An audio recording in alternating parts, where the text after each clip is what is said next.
Hello, everybody, and welcome to the final episode of Phandelver and Below, the Shattered Obelisk, here on Dork Tales. I hope you're all happy to be here, as I am, because I am super excited to be kicking this off. So hey, everybody, I'm your Dungeon Master Kelly, you see in him, and I am happy to be doing a send-off with some of my favorite players and favorite characters that I've played with in quite a while here on Dork Tales. Let's go ahead and hop around the circle and let's meet them. Let's start with Christine. Hello, I'm Christine. I use she, her pronouns, and tonight I get to play Lady Ellasandra Celeste Martine Berquel, our ASMR. I don't know what of the group right now. That sounds wonderful. Well, I'm very excited that you just remember to try to roll when you finish your fall. It does take some of the shock out of it. Next to you, we have the one and only, the hot one of the group. It's Caitlan / Anthea. Spicy. Spicy. Hello, everyone. I'm Caitlan. I use she, her pronouns. And so does Anthea Briarfoot, the halfling artificer alchemist of the group, and her homunculus servant, Squish. Your homunculus child, Yeah, Squish. the spicy roll. The spicy roll. Child Returning. Squish. Yeah, he's not really a servant. Returning from the land of Squid, it's Christa. Oh, sorry, I have to. Hi, I'm Christa. Come on, Christa, it's not a Tinder date. Pronouns. Or a Bumble date, sorry. I am too tired to put that together in my brain. Anywho, hello, hi, I'm Christa. I use she, they, or her, them pronouns, and I am back playing Carmilla Alizarin. I have no idea what has happened over the past episode since I left, so we'll see how that goes. Perfect. Down beneath you, she's mean, she's green, but she's also something in between. It's Robin. Hello, I'm Robin. I use she, her pronouns, and I am happy to be my brain fully just died there. It just fully blanked on my intro. Happy to be reprising Zai'rar, our Eldritch Knight fighter, Githyanki of the party, who joined in when you guys saved her from a disgusting brain maze. Thank you. Thank Brain you. maze. It was Grace. I can't speak tonight. It was Grace. Yeah. It was I amazing. was gonna say something and I forgot. Was it about spicy rolls? Yeah, I forgot about the frickin' blind, making the first person I hit with my axe blind check from the hot sauce. I you forgot totally about that. forgot the hot sauce I forgot check. about that, too. I'm so sad. Well, I forgot That's okay. about... We have 3 more to go. Yeah, it's true. I forgot about legendary resistances. But you know what I didn't forget about? Amy. Hi, that's me. I'm Amy. Pronouns are she, her, or they, them. I am playing Lyric, the Tiefling, College of Creation Bard, and Aberrant Mind Sorcerer. Also use a she, her, they, them, and this is totally fine. Everything's fine. Everything's fine. All right. And you know what else is fine? It's Chris. It's me. I'm fine. I thought I was going to argue when you were like, oh, the hot one of the group. I'm like, excuse you. That's me. Except we're all hotties. And I didn't eat the hot sauce. So, hi. My name is Chris. I play... Ding dong. I have this all down to a science, and now I can't do it. Hi, my name is Chris. I use he, they pronouns. I play Sindri, the Way of the Ascendant Dragon, half-elven monk, and he uses he, him pronouns. I can't believe we're doing this. Here we go. Here we go! Hey, but you know what? We have a final member of the party that's joining us, and I'm not talking about the Amethyst Dragon. I'm talking about Bookwyrm Games, our sponsor for the night. Folks, you need dice. Go get them from Bookwyrm Games. They're a little Canadian retailer with a lot of heart and a lot of kobold indentured servants. I'm sure they get paid. They probably get paid. But hey, go support them. For 15% off, use code DorkTales when you check out. And if you spend 100 Canadian, which is like... really not that much if you live anywhere but Canada, you get free worldwide shipping. Go do it. They're a great company. They've kept us on the air for almost 2 years now, and we absolutely love them. They are going to be doing a fantastic amount of stuff in the next year, including some stuff that I wrote, and some Dork Tales dice are going to be coming out in not terribly long. I just got to send them over.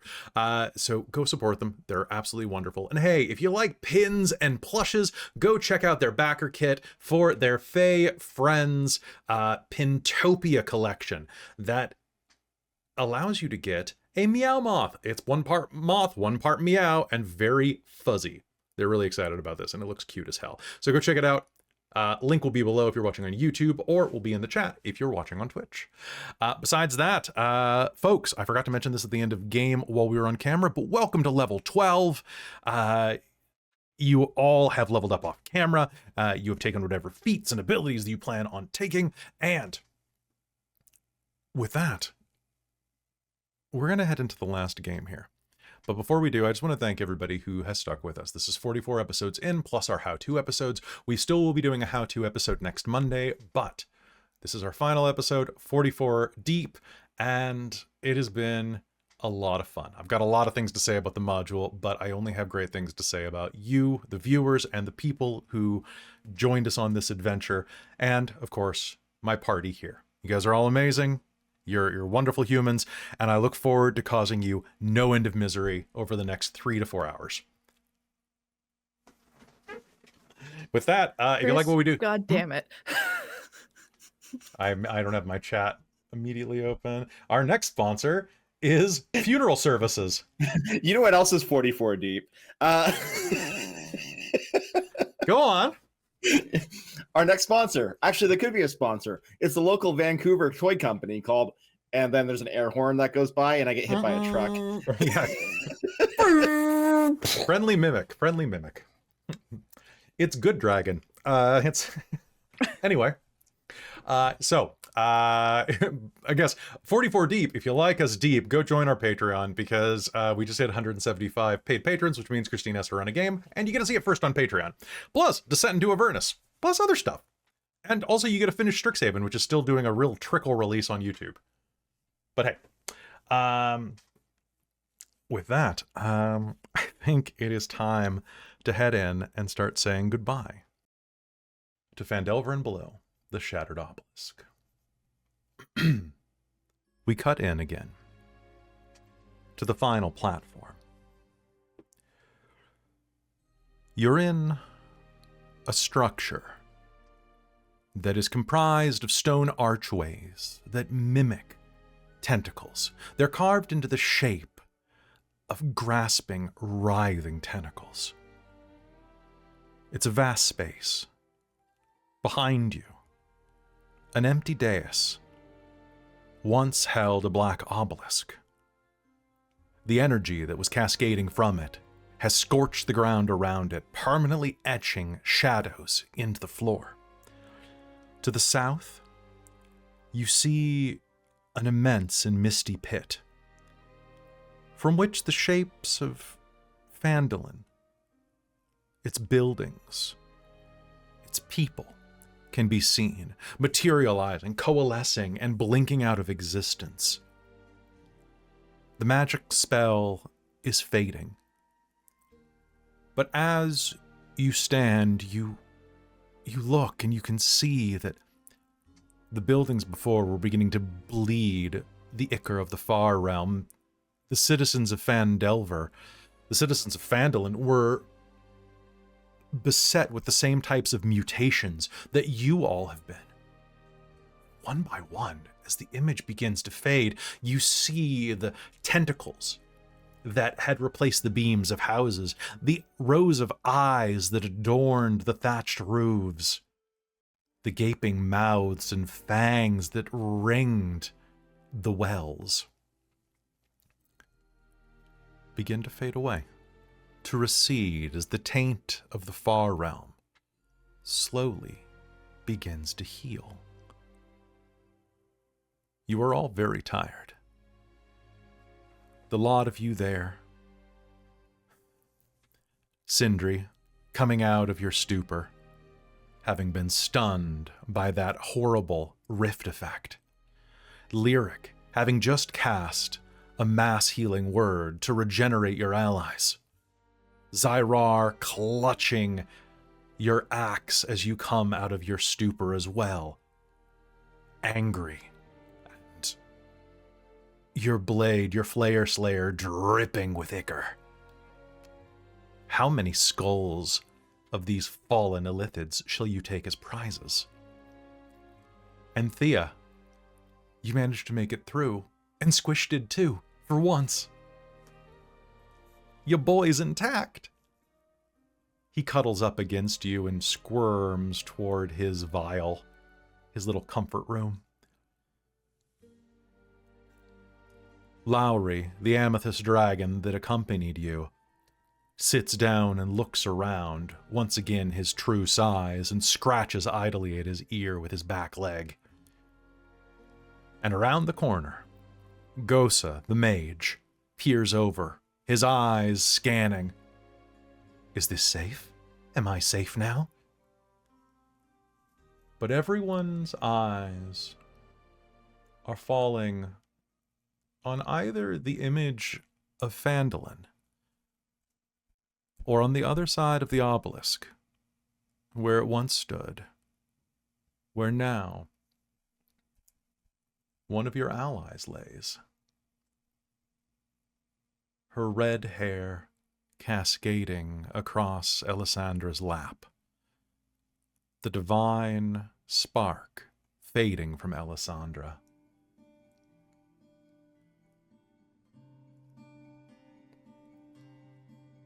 Carmilla, you don't remember much. You remember excruciating pain. You remember a feeling, a crunch inside of your mind. You remember dying. You think that's what death must be like. And then warmth. And you awaken. You open your eyes looking at this strange structure around you with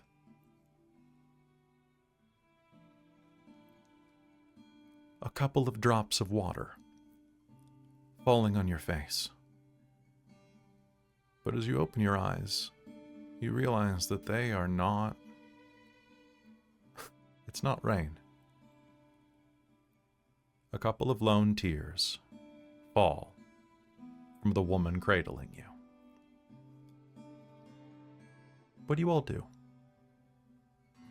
So, I think what Carmilla is waking up to is Alessandra clutching her a bit firmer to her and just kind of softly repeating, "Oh goddess, I didn't think that was going to work."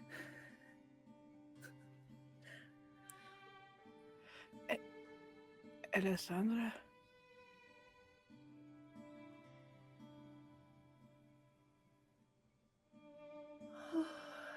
Do you remember anything?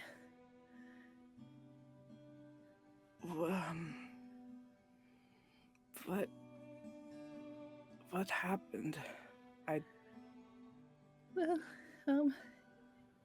You grew a couple extra appendages. And, we dealt with devils. And, yay! No. You weren't supposed to go back. She starts kind of like grabbing at her face and like, what have you done?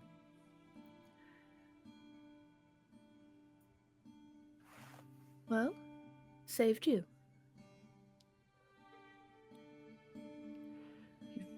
I think she'll kind of like climb up if Alessandra lets her get up. She'll let you sit up. Okay.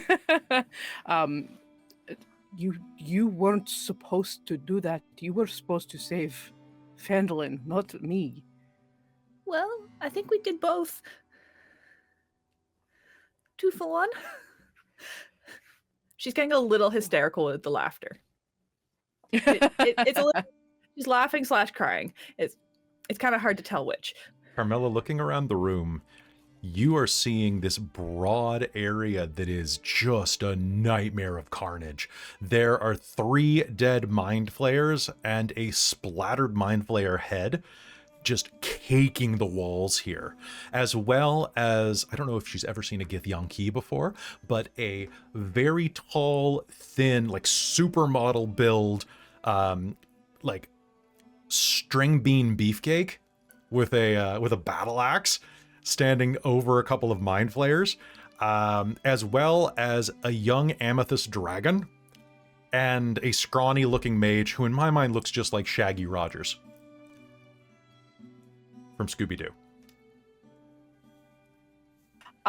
Can I tell that there is a light lost? Is that something noticeable? Make me an insight roll. Okay.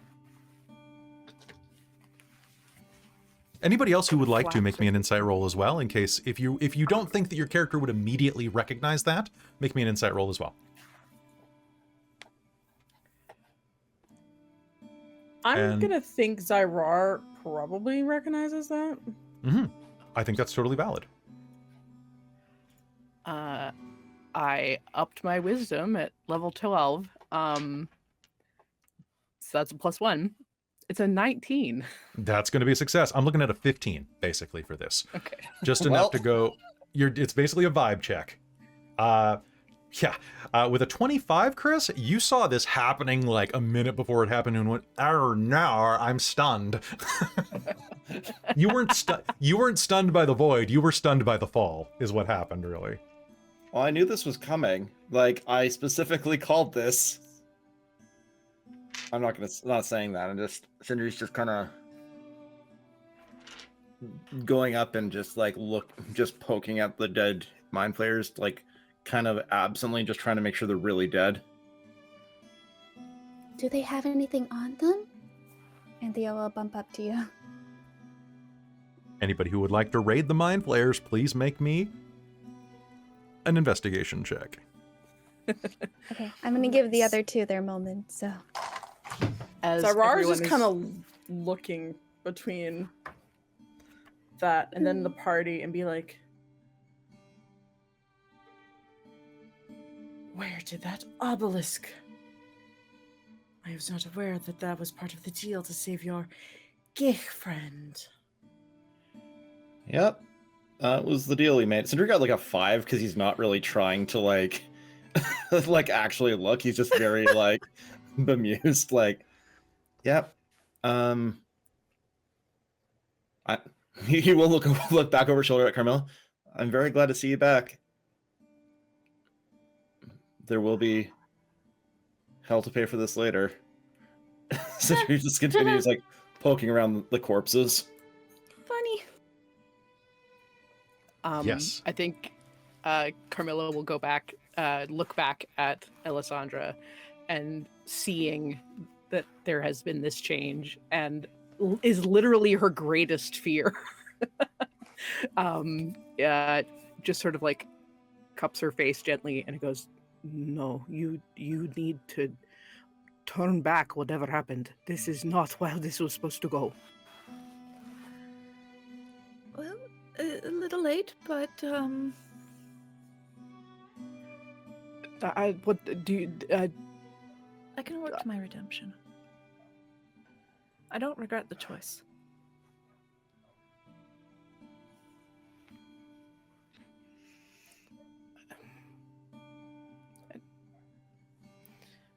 She kind of lets her go and sits back on her feet, on her heels, kneeling, and just sort of has a couple, I don't know, blood Dampier's cry blood. It's more, Yeah, more cinematic that way. Has a couple red tears drip.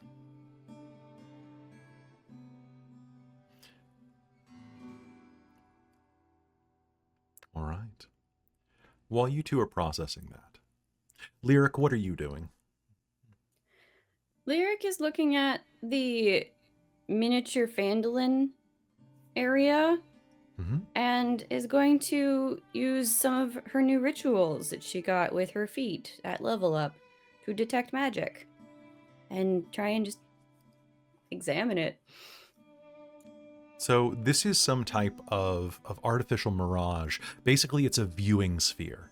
This pit is comprised of mist, and soon it'll be nothing more than a large divot in the floor, basically like a swimming pool more than anything. But as you're looking at it, it is glowing with illusion magic. With that as well, looking around, you are going to see that the Mind Flayers have a couple of interesting things that are just kind of glowing around them. Sindri, poking around, you're going to see that each one of these Mind Flayers has a cool breastplate that they're wearing. You only rolled a 5, I'm sorry. Yeah, like, cool. Be careful, that one's still hot, probably. Yeah, since when can you do that trick? Just for a while, but I've been working on it for a while, but no one's really worn armor that we were fighting, so it was not very useful. Yeah. Until now. It was very useful now. I Thanks do for saving see my some ass. Potentially magical effects or objects around them. Maybe take a Ooh. closer look. Sure.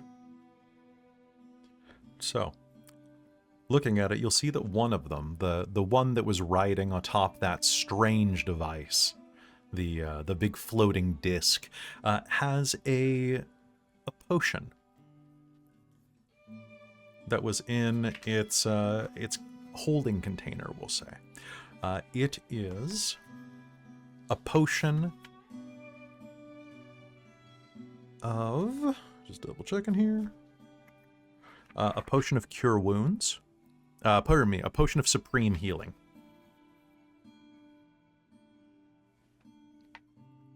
Supreme.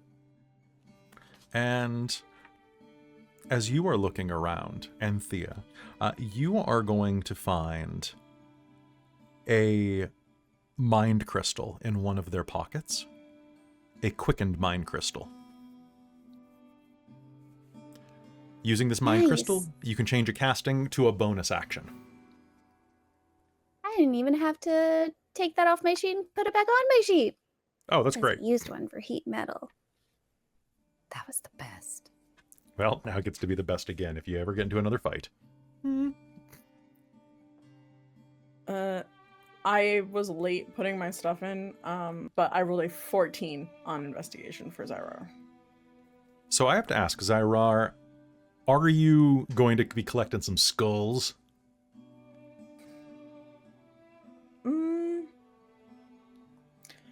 Gavelki, I don't think really collect Yeah, they might. Oh, could be fun. skulls. Yeah.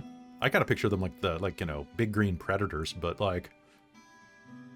No, I think she's more breaking them. Oh, yeah. Like, well, you've been doing that. Shattering them into pieces.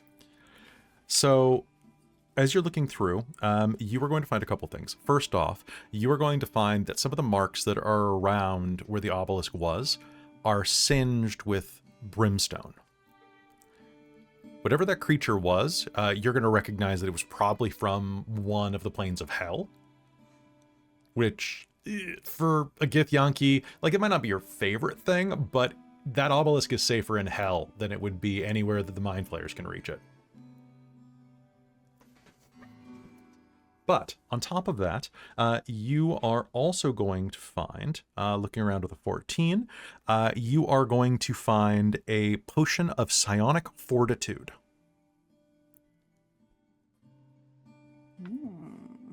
What does that do? So, potion of psionic fortitude. When you drink this, you have advantage for 1 hour on saving throws made to avoid or end the charmed or stunned condition.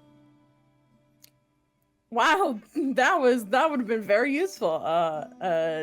24 hours ago. 24 hours ago, yeah. Yep. All right. Sindri, you might need this. Oh. That would probably be pretty helpful. Out of character, I actually already have advantage on those, I think. Oh, okay. Oh, fair.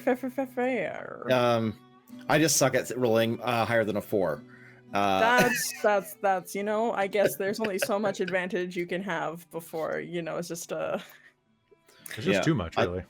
I think this is supposed to help me with that already. He'll point to the big dwarven crown, but plus it looks good.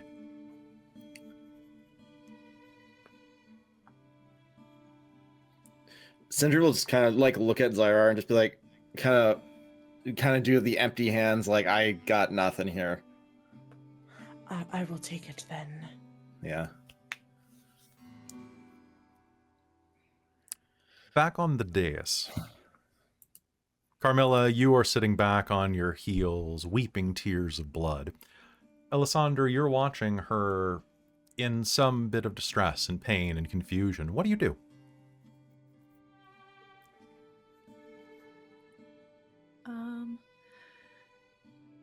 I think just reach out to take her hands and just be like, it's okay.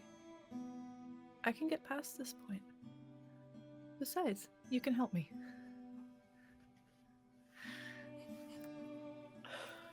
We make a great team. I need help when fighting. It can't just be me. Doesn't make sense. You have saved me so many more times than I have ever helped you. Nonsense. I have almost died. Basically have died.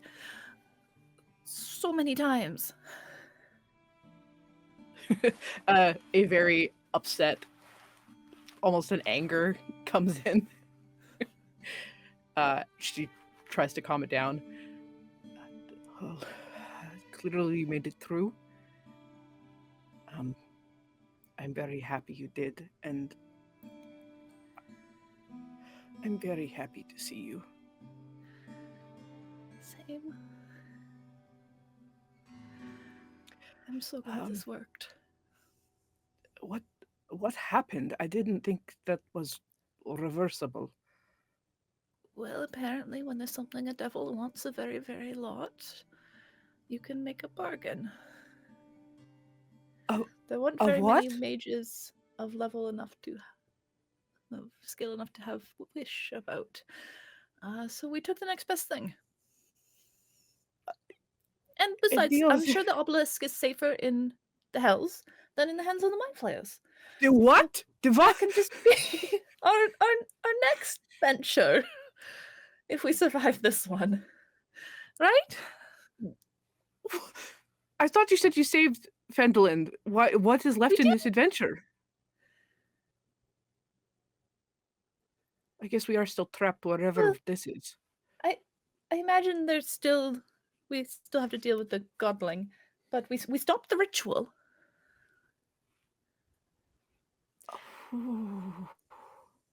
For now. Okay. So we need to finish off. It's basically done. And we rescued the villagers. Several of them are a bit more... She kind of gestures to the extra eyeballs. Now, but hopefully that can go back to normal or they'll get used to it. What's the little halfling kid's name again? Carp. Carp. And Carp's fine. We got him back to his mother. I mean, they're on one of the other islands, but we'll get them out of here. But for now, they're not being threatened and being used up in a mind flayer ritual. They're being guarded by a group of flumps. A what? Flumps. Stink, but are like cute and fluffy and floaty and fey. Devils and A fae. lot's happened. I think we're going to need some kind of story time, I think. Yeah, no, of course.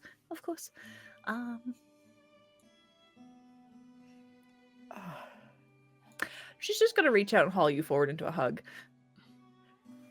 She will squeeze back very, very, very tight. Cause she's just like, this is a lot. This is a lot. She wasn't sure it was going to work. She figured she was going to get screwed at the last moment by a devil. Like, As is usually what devils do. right? She's actually kind of impressed that this part actually happened. I think after a moment of holding, she kind of grabs your shoulders, pulls you away, looks very softly at you, and then transitions to panic. Where's Anthea? Is she okay? Yeah, she's over there somewhere. I think she's in a Mind Flayer's guts. Oh goodness. She'll stand up and walk over to find Anthea covered in whatever. No, Anthea, do you want a prestidigitation? I can clean that up. Oh, Before you- Carmilla! She is not paying attention. Before you get a chance to clean her, Carmilla has fully lifted her up and is spinning and hugging her. Yeah, I was totally gonna say she jumps into your arms. That's perfect. Perfect. Sure, just prestidigitation. Just get it over with. Yeah. She'll shut you down and sort of We learned crouch. so many new tricks. I'm so excited to show you. I'm Yeah, just yeah. glad that you're alive to show me, and that I'm alive to show me. Who summoned the devil? Me too.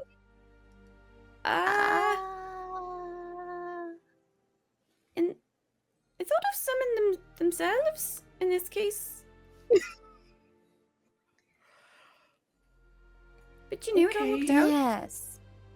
Technically. so far. Anyway, you look like you're still hurt. Are you still hurt? She's gonna reach into her bag and pull out this like huge jar of jelly. Kind of just looks like Vaseline, and just smash it all over like your face, and like a Vicks rub. Here you go. Here you go. I Here you go. That's for you. Thank It is my spell storing item that's so of cure good. wounds. So. I don't know if I have any wounds, Kelly, but does that Perfect. sufficiently? You have been returned to You prime are- real estate. yeah. You're at full hit points.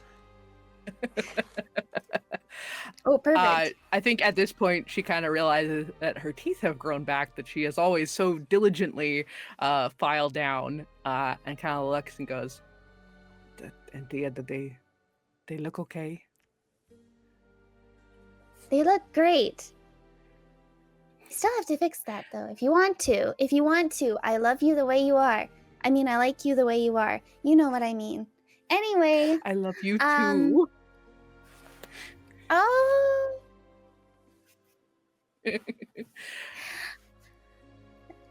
But I do still have the file if you want it. I think I'll leave them for the time being, but we if we survive this, we Okay. will figure it out. I'm so happy that all of you have lived. Lyric, I'm so glad to see you. It's been a moment for sure. Am I sufficiently clean to hug you? Yes, I did cast prestidigitation. We're all good. So hugs. Watch the Yeah, horns. very tight hug. And then we'll go to Sindri and put out a hand at first for like a fighter bro. Sindri will accept it and lean in for the hug. Pull you into a very tight hug and squeeze you very tightly. I'm so glad to see you. It feels like it's been months. It really does. I don't even have a concept of time. I don't remember anything from when I last saw you. I'm Oh, sure that's- you have many stories. One or two, but it's good to be back. Good that you're back. Just we got some work to do.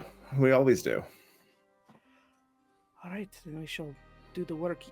There are some new friends. I presume the Yes. dragon and the green one and the mage are not enemies? Nope, they're friends. Zai'rar. Ah. This is Lady Carmilla. You're the girlfriend. The what? No. The who? What? I'm sorry. I'm Carmilla. It's nice to meet you. Zai'rar is gonna give you the most stiff, awkward handshake. Amazing. Just like one tight, like. Sigh, whisper to Sindri. What's happening now? And Zai'rar is gonna lean into Carmilla and like. She broke an oath. I do not take well to those that break promises to their loyalties. So if you hurt her or break her heart, I will find you and tear you limb from limb, throw you in the sun, you blood-sucking monster, and then piss on the ashes. Just nice to meet you.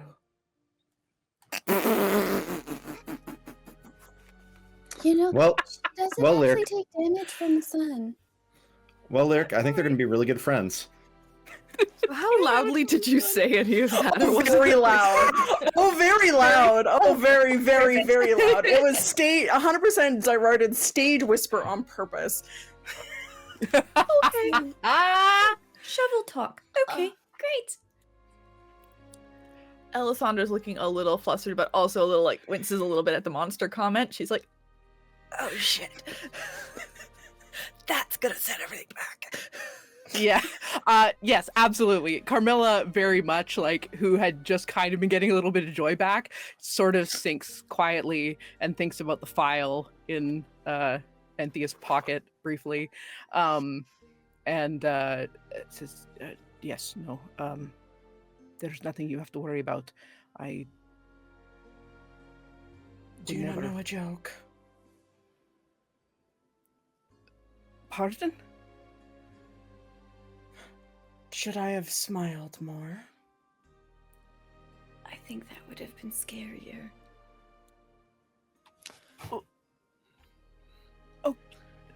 Well, this is going about as well as it could. Carmilla, there's another 2 people you should meet. Yes. And she kind of slowly backs away from Zai'rar and turns to Anthea's- the dragon. There is Yes. a large We'll tip up to purple. Zai'rar. Oh, sorry. Oh, sorry, no, go ahead. Go ahead. I was just gonna say, it's okay. She's gonna pat probably your leg. It's okay. I also am awkward with new people. So we have that in common. Yes. You'll get it. You'll get it. I hope Anyhow, I didn't enter you- too much. These are Lowry and Gosa. Lowry and Gosa, this is Lady Carmilla. Pleased to make your acquaintance. And he will kind of...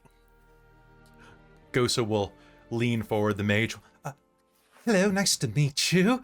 And the amethyst dragon, which is this immense, large-sized, it's a young one still, this large purple dragon that has a halo of floating amethyst gems and a crown around its head held by psychic energy, is going to loom over you and say, hello there.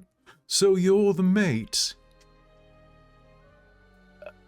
Yes, I suppose I am their lost friend, yes. It's lovely to meet you. My God, you really are awkward. And so are we. Excellent. I'm so glad we've made each other's acquaintance. Anyway, we're met. I hope you fight as good as you,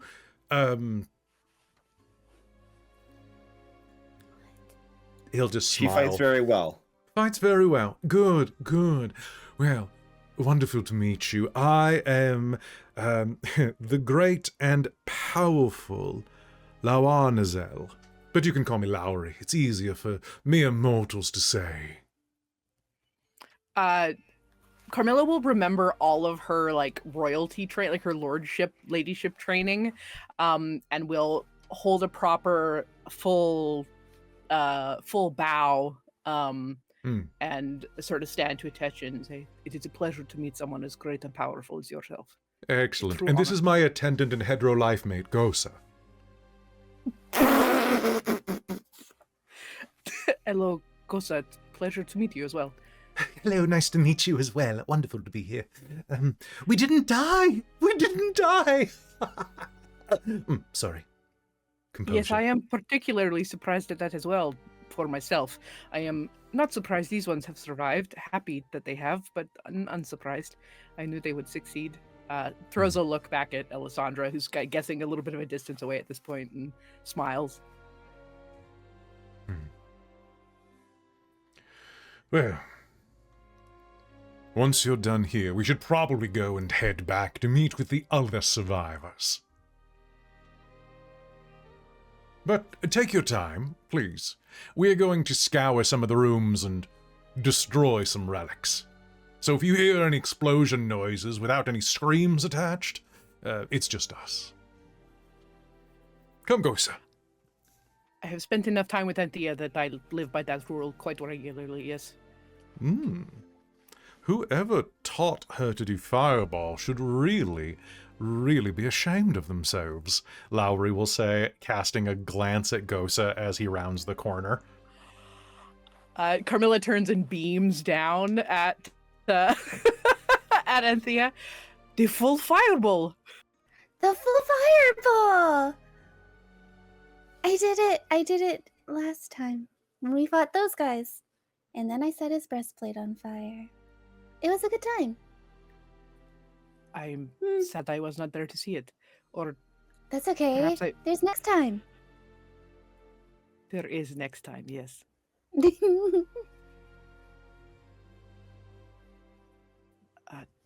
Perhaps we can sit and you all can regale me tales of what has happened.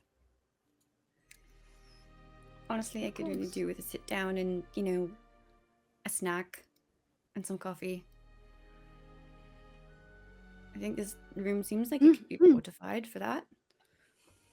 Sindri's gonna pace over to the Misty Pit and just try and get is this a real time thing or It seems to be, actually. It's starting to slowly fade out, but it looks like you've probably got another 20 minutes of it before the magic completely dissipates. And things are going back to normal. There's no rampaging chaos beasts or... No, it looks like things are going back to normal. And I need to ask you guys out of character. How are you feeling about your mutations? I want my tentacles gone. Lyric does not like them. Okay. Not in the slightest. Okay, Christine is kind of whatever. They're not really giving me any real bonus on anything, so I don't really care. All right, so I'm going to say but Ellasandra frickin' hates them. I'm going to say that yours are not going away, but you are still in the far realm. So the far realm energies are literally here. You're surrounded by far realm radiation, but it looks like with the far realm influence removed from Phandelver, it seems to be going somewhat back to normal. Perhaps it will for you as well. So looking down into the pit there, Sindri, what are you looking for? I'm just looking to see if the job's done. Because there is this god thing out here, but the cultists are dead. Can we just go home? It looks like you can. The obelisk is gone.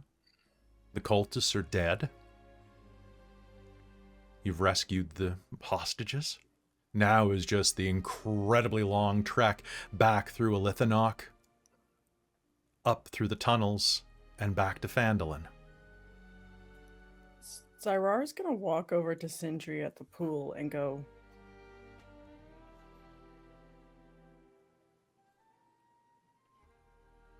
I told my crew I was going to kill a godling. And now we're done. And no godling. Is this it? I don't know where the godling is, and I don't know how to find it. You still have to find it. And more than having to find it, we also have an obelisk to get back. Yes, you were all aware of this pact. I'm feeling a little betrayal. Yeah. I didn't agree with it, but We were all aware of it. It was a decision that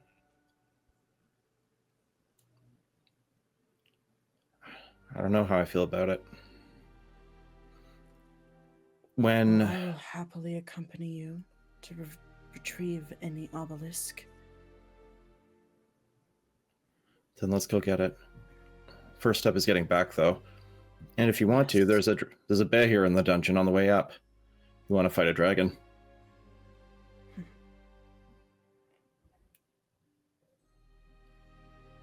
Yes.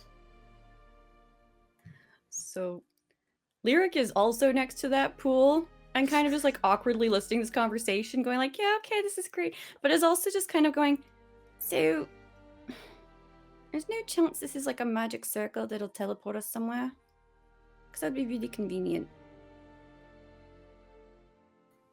I don't know, Lyric. Does it look like one? I'm not really magic circle type. It mostly looks like illusion, but I don't know. Do you want to poke a Lyrics stick? gonna start Poke it with a poking stick? Why don't you throw something in it, see if it splashes or makes a Yeah. sound like it's falling to the ground? Sure. Is there a... Oh, that's a piece of an illithid head. Let's try that. Tossing it in. Kick in a piece of skull. It will touch down on the spot where the Miners Guild is, and will just dissipate that part of the map permanently, revealing a shallow basin behind it, basically like a divot in the ground. Did The we magic just is fading. Take out a whole miners guild. Uh-oh. Hope not. I guess we'll find out later. The part of me does sort of feel like we're giants here and we could just sort of stomp through it all like grrr. Like we could be the threat. Well, You that know, would like be when you were a bad. kid? We just saved them. I do know. No, like with dolls and little... Never mind. Like in all those stories. Mm. Mm-hmm. No, I don't see any magic circles underneath all that. Okay. Jesus Christ. Well, if we're gonna nap, we never looked this way. I'm just gonna take a little peek-see over here. She's gonna tink over to the stairs, over to the other Sounds side good. that we never went. Around the While other side. all that's happening, Yep. Alisandra's going to work her way around to being by Carmilla again, just to kind of support and be like the whole like. I think Carmilla has also kind of been like floating that way, like maybe somewhat subconscious, like subconsciously, yeah, has been moving towards you, just your like shoulder to shoulder. I feel like she's going to remark something on the teeth and just be like, "They look good. They fit you." Thank you. I was She's going to always lean over very and be like, embarrassed by "You're them. not a monster.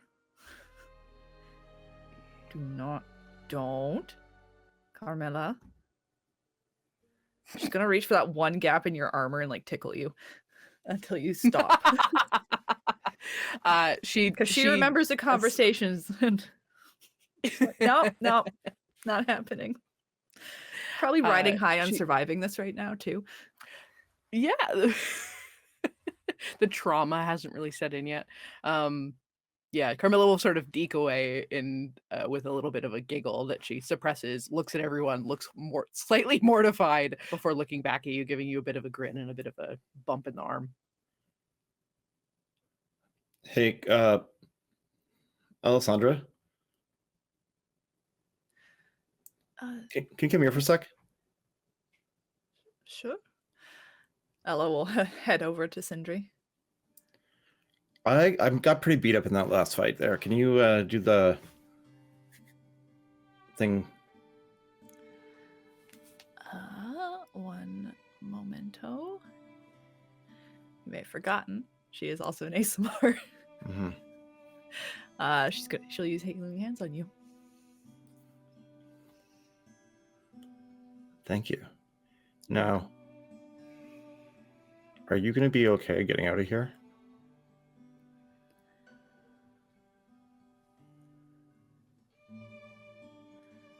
Well, a certain amount of it is muscle memory.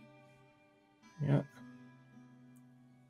We'll keep you, like, you're very capable, but... And just question, how automatic is like something like Oathbreaker? It's immediate. Yeah. So I think she'll be able to It's like your sense power that she has got a certain turned amount off. of ability. Still. It's just different.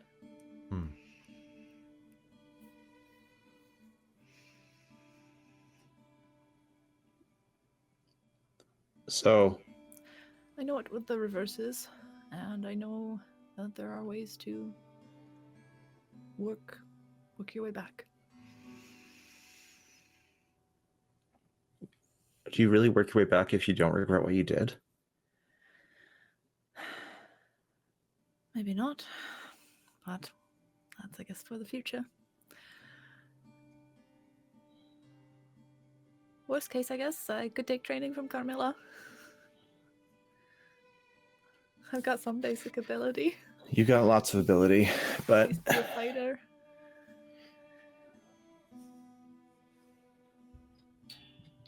I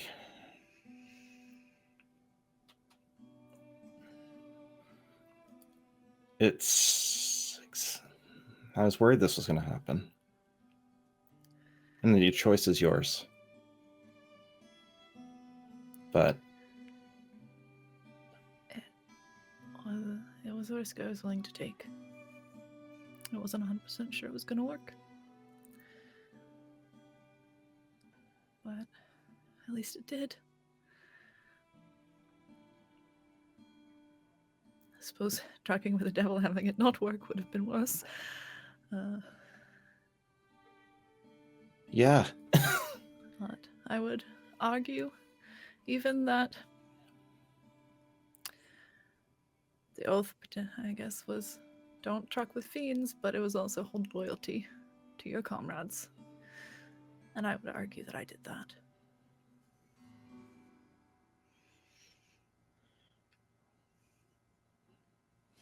All right. I'm just glad it worked. Sindri's gonna, like, pad off after Anthea.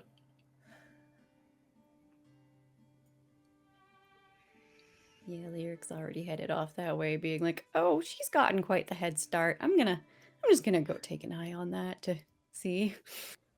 Anthea's been too quiet for too long. Thea? She's probably chewing like through a rock or something. Oh, even better. In the next room over. We'll cut back to the rest of you in a minute. But as you round the corner, Anthea, they're going to find you over there in a the tentacular stone walls of this, tentacular? It's a great word. The walls of this chamber contain 3 metal tubes, each about a foot in diameter, and dripping with a purple ichor that pools on the floor. There's something inside of these tubes. Would you be touching them when people enter? I mean, probably like scooping it into a vial. Oh, no need. Just like because bent over, just like. Dook, dook, dook, dook. as you are Okay. scooping that out, are you going to touch one of the tubes at all? I mean, probably when I bend over. Perfect. The tubes are in the wall. They're kind of like Like they're about to- this big. Steady myself. Sounds good. So as they round the corner and look for you, you're going to all hear a noise as a human-sized brain goes and slides out of the tube, depositing into your hands. Yikesies. This is a feeding tube. Ugh. What are you? Sorry, a human-sized brain or The human? brain the size of a brain. human's brain. Okay. Sorry, Okay, I was picturing a Okay. human size, I was like, like uh-oh. 5'6" brain. Yeah. No. Sorry, allow me to reiterate. Sorry, Then guys. A brain. Roll initiative. Yeah, roll initiative, guys. This is the true villain, the brain tube. You thought I hate you it. thought TikTok was giving you brain rot? No, it's the brain tubes. No, a human brain is going to slop up onto the ground. Man. Whoa. Yeah, poke. There are 2 more tubes. I'm gonna test them for good measure. For science, really. 2 more brains are going to slump out onto the ground. Anthea, Whoa! what are you Yes. doing? Hi, friend. And what are those? Brains. Oh, Finding brains, apparently. I don't know. I just figured we should like figure out what's over here if we're gonna take a little nap.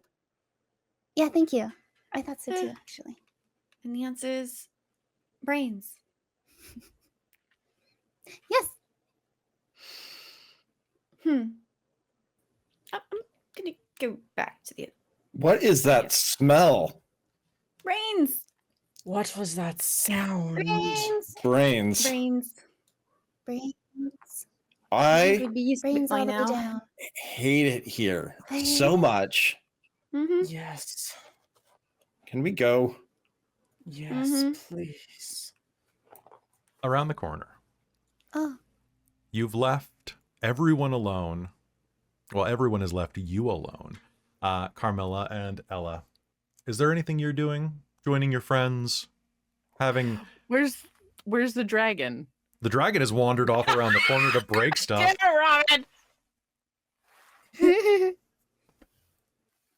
Right, they disappeared. I forgot. Yeah, it's just the two of you in a room together. Oh, God. What do you do besides awkward each other to death? I mean, that's kind of par for the course. But maybe, I don't know, near-death reaction kills some of the awkward?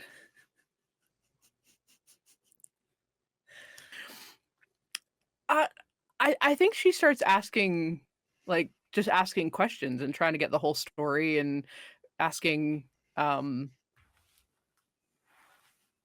just, you know, all the things of what happened and just getting the whole story out of Ella. Ella will just tug you over to that little dais with the stairs, just sit Sure. and start telling you what happens. And I think throughout that, she's going to end up holding your hand at some point. And as you do... I was just thinking it was kind of like, sort of, you know, like picking at each other's, like, tassels or straps on armors and stuff like that, and eventually just be holding hands. And it's probably how you come back to them, with them not noticing that it's happened. As you come back around the corner, Phandelver has vanished. The mist has evaporated without the two noticing as they sit leaning into each other and talking. But as they are not quite aware of it at first, but as the rest of you walk into the room, a small fire sparks in the center of the hollow that once held the illusion of Phandelver. And then this flame, about the size of a palm, erupts into a bonfire directly in front of you, sparking and expanding into a conflagration.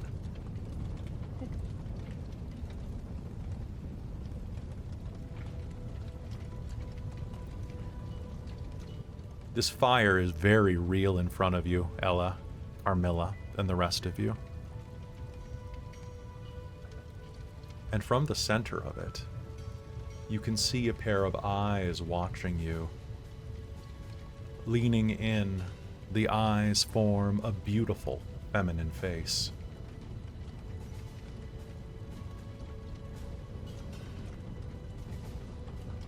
You've reclaimed what has been lost, haven't you? The voice says to you in pure, beautiful melody.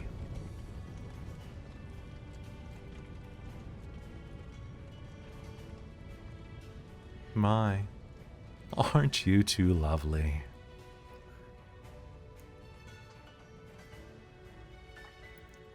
I think Carmilla stands up and draws her mace. I think Ellasandra, being ASMR, does she recognize? Anybody who is in the room right now can make me a religion check.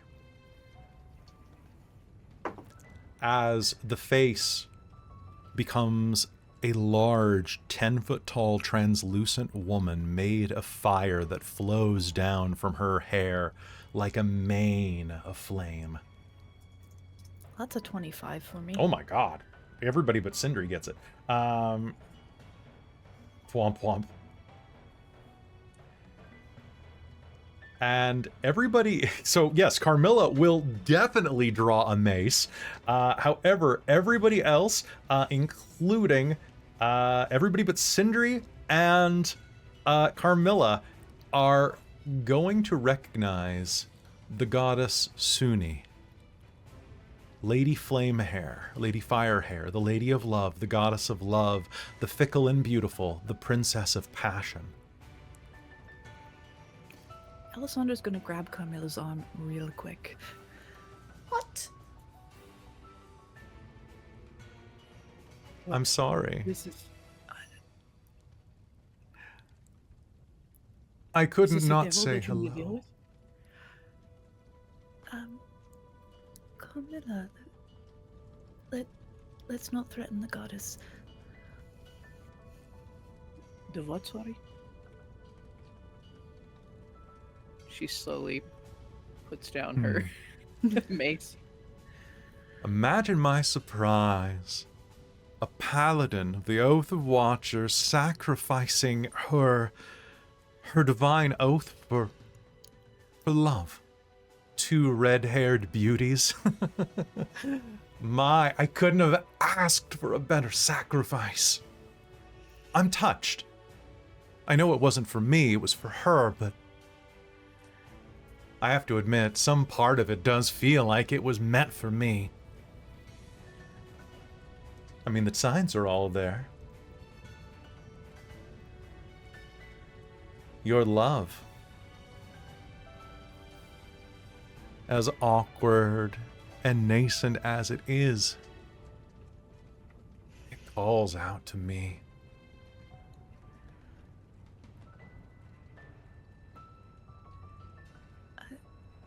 Glad we pleased you. Would you like to please me more? Alisandra's gonna kind of go a little wide-eyed and be like, not sure what she means. Same. Yeah, absolutely same. And like pointedly looking at the goddess and not at Suppose it Alessandra. depends on what you're looking for. Beauty's more than skin deep. It issues from the core of one's being and shows one's fair face to the world. You both have shown that you are very beautiful. And your oath, your willingness to give up everything for love shows a depth that I cannot ignore.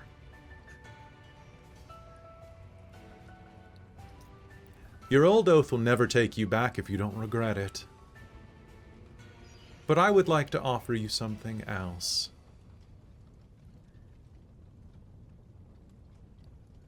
Join me. Swear an oath to me. And take vengeance on all those who would harm love and beauty. She'll look a bit wide-eyed for a moment. Basically, clearly parsing what she's just been offered. And then she'll do the full, proper, probably what her family taught her, way to give your oath, which is to kneel and offer your sword hilt. Wonderful. Carmilla Love will it. take like a couple of steps away to give this space. I would be pleased to fight for you. Wonderful. Then if you would, please. I would love it if you could make an oath with me. Swear to me to fight the greater evil.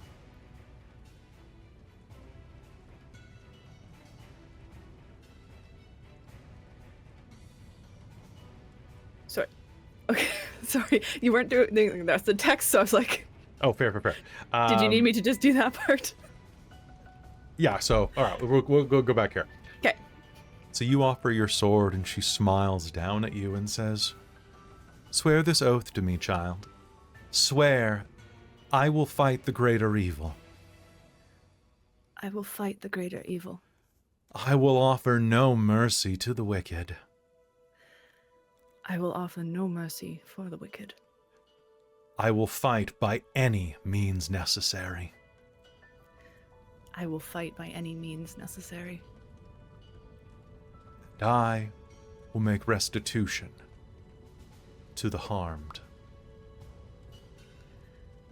And I will make restitution to those harmed. Arise, paladin of love and vengeance.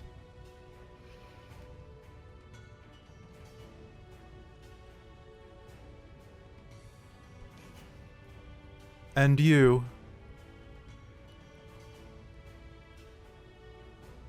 Suni looks over at you, Carmilla. Offer the young knight your favor to seal her deal. She starts like checking her pockets to see like what she has. I'm trying to think of what she has. Anything? Oh, you know what she does have? I think she will take the sword that she's been carrying for so long. It's the sword of her family, and I think she'll set the hilt down and take her mace and smash it so that the ruby hiding in the, or like that's inlaid in the end, pops out, tosses the sword aside, and walks over to Ellasandra and steps quite close. Ellasandra Celeste Martin Berquel, I give you my favor. As you say that, you'll feel a tickling in your fingers, and some of the metal that was inset into your sword will begin to tendril around the ruby, forming a cylinder, a circle, binding the ruby into a band of silver.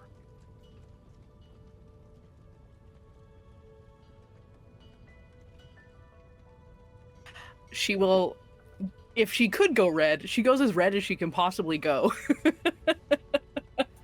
And looks at Sune and sort of points as if she's supposed to kneel. Ellasandra will, before you can do that, will reach out, clasp it in like shared hands, pull it towards her, plant a kiss on you, because that's totally what Sune meant. Yeah. And tell you we can put it on a chain. She looks very flustered. She looks very flustered and then goes and kisses you properly. It only took all campaign. Woo! Kiss the girl. There's an explosion of fire, just and a joyous laugh that sounds like honey echoes throughout the chamber. I don't think Carmilla notices because she's too focused on kissing Ella. And Oh, they'll be occupied for a while, I think. then the goddess is gone. Welcome, Paladin of Vengeance. Yo! Yo! That's awesome. Yeah, Oathbreaker just did not feel right because it turns you so evil, even if like your breaking your oath was not an evil thing really that you were doing. It immediately forces you that way. Yeah. And it just didn't feel right for Ellasandra. Nope, Vengeance totally does, though. And also, we'll talk more about that later, but it's one totally worked. And with that, you kiss and embrace, and soon it will be time to make your way back home. But first, I think we should take a quick break. Folks, don't go anywhere. We'll be back in just a minute.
the creepy, tentacled anima that you found yourselves in is covered in beds along the western wall and makes for a very fortified place to rest and recuperate.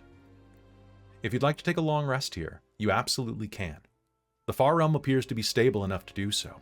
And as you all rest up, spend your time eating, preparing, and so on, we cut to Lyric. Now, Lyric, you are in the process of doing a ritual at the beginning of the morning as everyone is getting their things together, preparing, meditating, doing their workout, shining their sword, attaching their new paladin badge. But what are you doing? Lyric is going to try and summon a familiar. Okay.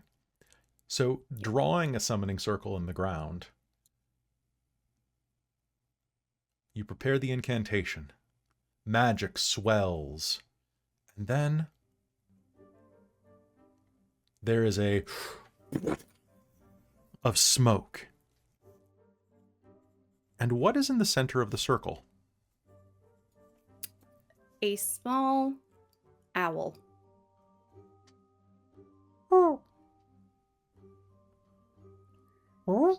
It turns its head at 180 degrees to look at you.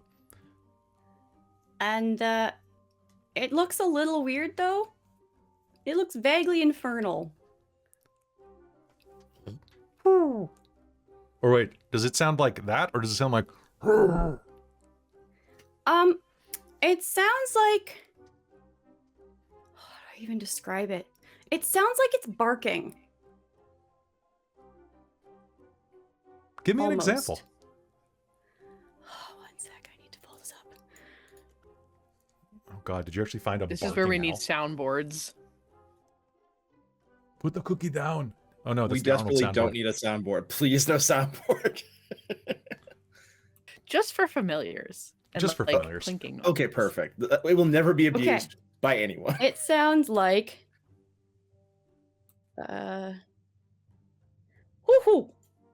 Woohoo! Woof Like, it sounds... Yeah. Huh.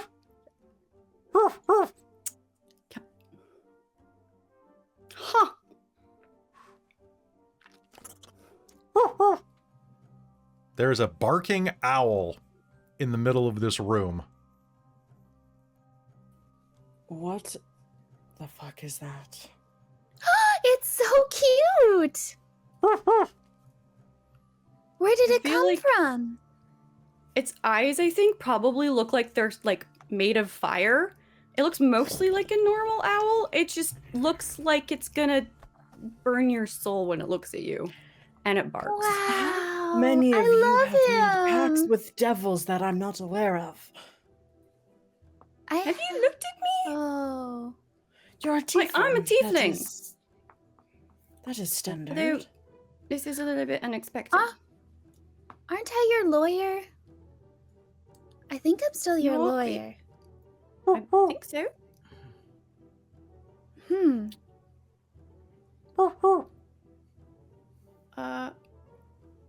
Hello, little one. Wow. Sure, it's... You know what? I'm happy with this. This is fine. I'm sure. That's a lot odd, but you know what? It's got some quirks. It turns its head Sure, around sure. 480 Yeah, degrees. everything's quirky. Hey, Lyric. Huh? Why? I sort of had an epiphany of sorts. I Uh-huh. thought, well, there's some things I can cast that I should be able to cast through a familiar at a range of touch.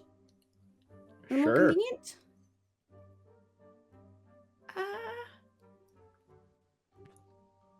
Also, if you wanted to, that's also a reason I would understand. Also, I sort of just want to see if I could. Okay. Sure. Sindri like rolls up his pack and just like pointedly does not look at the little demonic owl. Anthea, But it looks at you. may I have Yes. some more of that hot sauce, please? I would like to freshly apply it to my Oh, axe, yes, friend. and maybe I will remember to actually prepare it properly and use it. Oh, fair enough. Here 'Cause you I go. think this one had a hole in the vial when I tried to put it on, and I didn't use Oh, it. I'm sorry. Unfortunate. You used But it on this the time we got it. used it on the mind flayer that liked hot sauce, unfortunately. Apparently. No, that one makes him feel alive. You know what? Not Come up here. anymore. And Carmilla, for you. I Yeah, think if you still get have thrown back into uses. the room. Oh, yeah, right. Never mind. I I'll feel say like that Ella one and for Carmilla Carmilla are still later. making out in the other room. Although you walking in After a with long that rest. was very- Hours later. Sorry, I thought this was like It's hold been on. 84 years.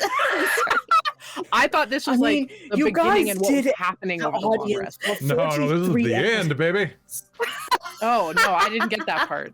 I would Oh, not sorry. have said that at that point. I Okay. thought this was all happening. Like this is hilarious, what the though. beginning of it was, and we were picking up where we were. That makes sense. Wow, the stamina.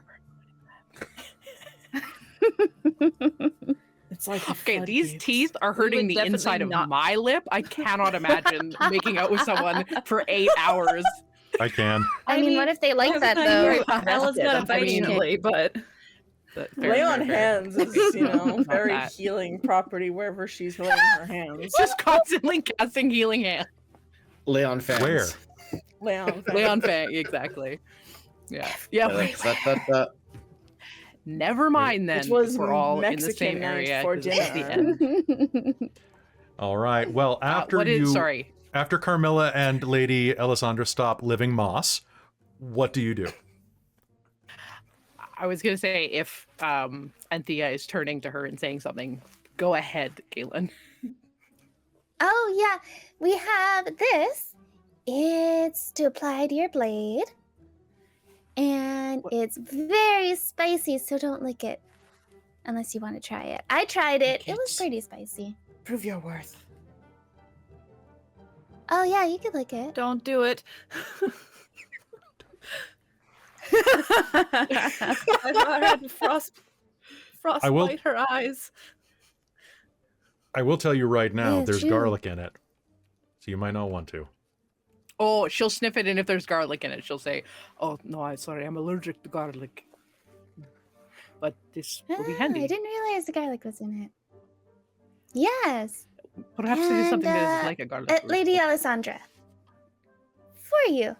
Oh, I have 3 doses, so I figured we could just Thank you. spread them out. Yes, I You're might as well welcome. apply it to my sword. Mhm. Yes, I suppose I won't be putting this on my sword anymore, as it's like discarded and smashed and mushed in the back corner. You can put But on your mace, though. Yes, this will be lovely. Mm-hmm. All right. So Carmilla, this basically is a DC 15 or sorry, DC 17 con save if you hit somebody to not blind them with your first strike. Because the hot sauce gets in their eyes. And you need to remember that it's on, otherwise it's not useful. Is this something I that like you also have forgot. to you have to pre-put on, or is it like a bonus action to smash it? Both. You can put it on Okay. beforehand, or you can add it as a bonus action if you got a spare bonus action. Maybe Zai'rar, you put it on first. you know, Yes. it How sort long of does it tasted last? like what I imagine alchemist's fire would taste like. You know, you're actually not you're not very off base with that. They do kind of taste similar. You've tasted alchemist fire. Honestly, I'm not surprised at this point. Yeah, I've tasted I like that most all of us potions. basically cocked our head at the same time looking at except for Carmilla, she's like, yeah, I had to No, take her to Yeah. the emergency To clinic. the clerics. The emergency cleric. The urgent We care have to cleric. know what it tastes like to see what it The does. urgent cleric. And if it's working properly, the Urgent Cleric. They know me by name by now. As opposed to the walking thing. I don't have to show my card anymore. Yeah. Give a stomp. Good card morning, for, like- Sindri. How are you doing? Oh my gosh, I wish they had a stamp card. That would be so handy. My eyes hurt. I don't know why, but it's right here. I think it must be this this weird room. Must be that. Yeah, The it's effects got to of be. the fall Nothing round. else. Nothing else. Mhm. Coffee? Mm-mm. Mm. Yes, Sindri says pointedly, not looking at the owl. Mm. Carmilla will go, like, kind of play with the owl. Oh, aren't you just the cutest? Hello, little one. It smiles somehow at you. You think it has human teeth inside of the beak. You're not sure, but for a minute it looks like it smiles at you. Mildly concerning, but very cute. You have a wonderful morning coffee. Gather your things. And Carmilla, you are treated to the glorious horrors of the Far Realm afterwards. Is there anything else that you want to do inside of Ilvaash's anima before you start going back to meet up with the rest of your crew?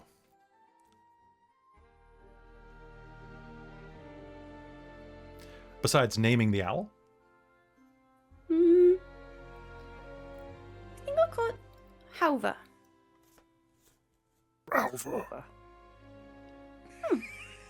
Oh, The back looks is like sealed. a monster. What? Oh, Okay. It turns its head around it normal? 980 degrees.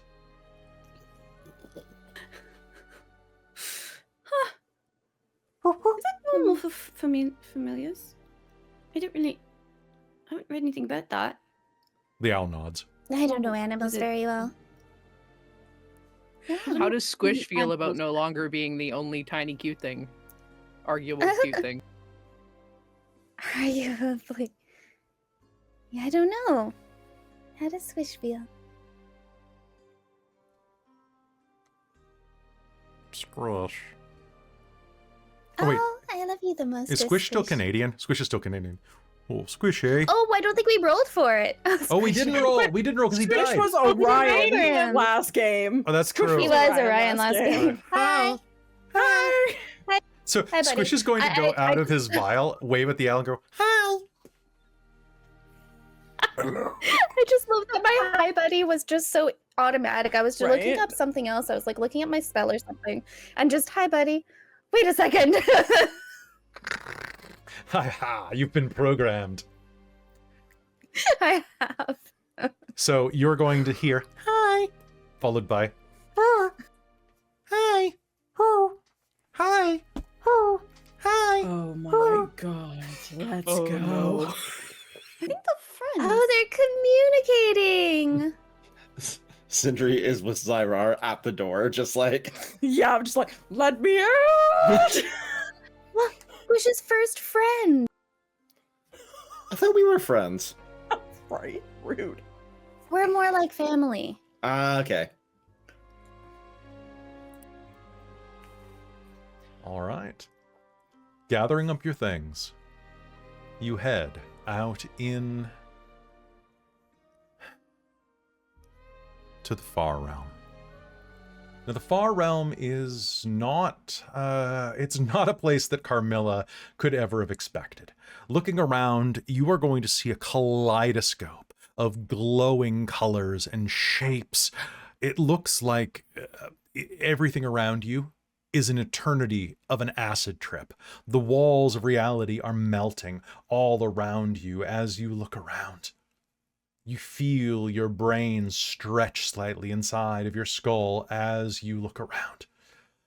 And as you near the edge of the small island that you are standing on, you can see other islands floating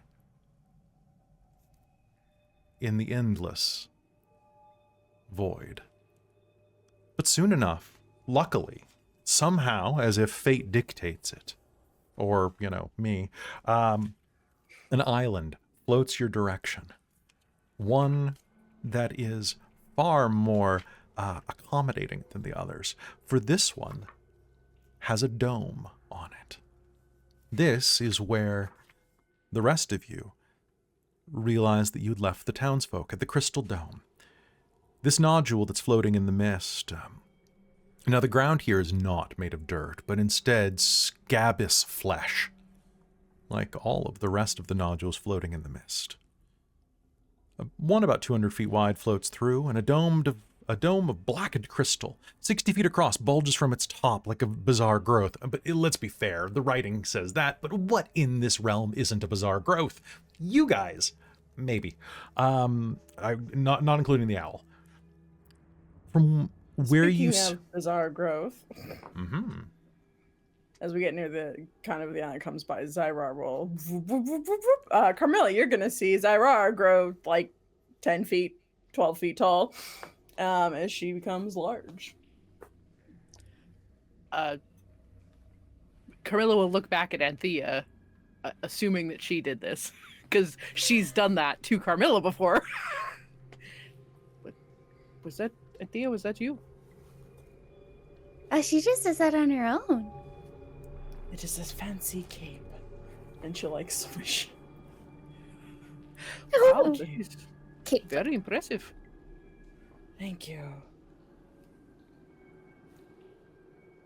It is definitely fun being that tall sometimes. Only sometimes, though. is. I don't think I'd want it all the time.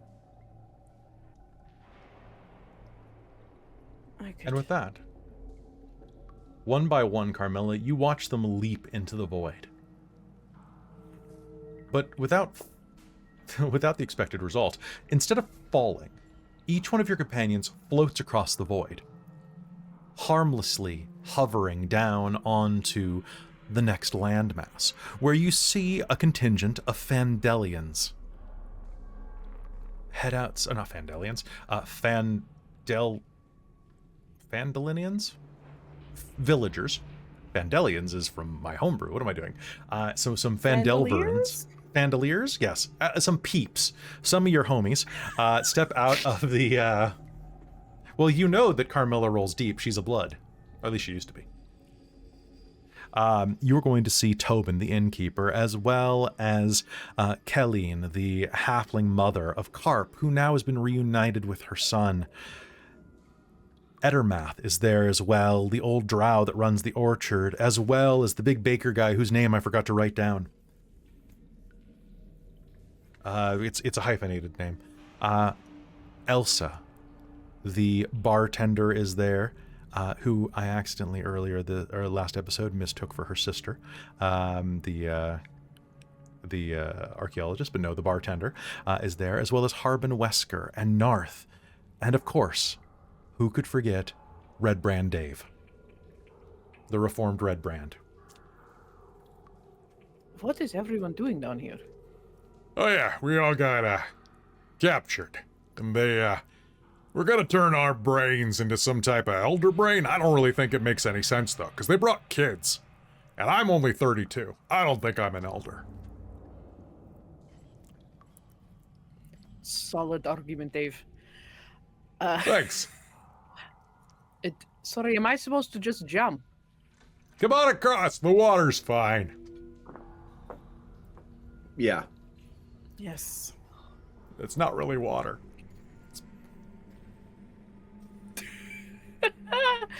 She will jump across and... You plummet forever. No, Floating. you float across. Okay, good. As you do, you are going to touch down, and all of you are going to see that near the Crystal Dome, there's a pinhole. A pinprick, in reality, at the edge of a walkway that extends from the bottom of this Crystal Dome. It is a hole, in reality, about the size around of a marble, but visible from all angles. You all know this is the way that you took to get here, and will transport you back to the depths of the briny pool. Oh, perfect. Oh, hey, Carmilla. Are you ready for something weird and unpleasant? I believe I was an illithid for a time. Weird and unpleasant has a very different meaning for me. Okay. You didn't get tough to remember that part. But thank you very much for warning. Yeah. You're gonna breathe some goo, and you can breathe it like water, or air, water like air. You can't normally breathe water. The other Can way. you normally breathe water? Actually, I can. Yeah. Not usually. But in the pool, you can breathe. It's a 6-mile swim, so we're going to enjoy this. And Right. I will have a just sort of and Lyric's going to pop it into a something demi-plane, so it doesn't have to deal with this goo. I think I can just do that as an action. So, if I remember correctly, we just poke it and we go through. You just poke it and you go through. All right. Stick your So finger in. you go like this, and Sindri will disappear and hopefully not get turned inside out. You do not get turned inside out. And Zai'rar will follow after Sindri. Woohoo! With both hands out. One by one, you all prepare and leap into the pinhole. The Carmilla will villagers... reach for Ella's hand before doing so. Nice. Ella will take her hand. As you step through, strange fluid presses in on all sides. Clouds of blood and strange lumps of flesh float through this fluid. They don't seem harmful. And in the distance, at the bottom of this immense pool, you can see the gargantuan shape of a giant purple worm, dead, slowly spiraling in the water. Well, or the fluid, I should say. Oh, Lyric's gonna use her, what's the mind direct to aberrant mind thing? Telepathic speech, there we go. Yeah, just to sort of fill Carmilla in on what's been going on while we're in this weird water and can't talk clearly. So be like, yeah, well, that's the thing that we fought, and so on and so forth. And that's just going straight to your brain. It's like doing a tour of your childhood home, being like, oh, and that's where this happened, and that's where this happened. Beautiful. With that, Lowry grows to an immense size, as he is capable, as the villagers grab on so that he can swim them up. And as he does, you all begin to work your way upward as well. It's almost peaceful for a moment. Almost. But then, the large chamber that you find yourselves in, holding this impossibly deep pool of cerebral fluid that you are breathing as if it were air, suddenly fills with a presence.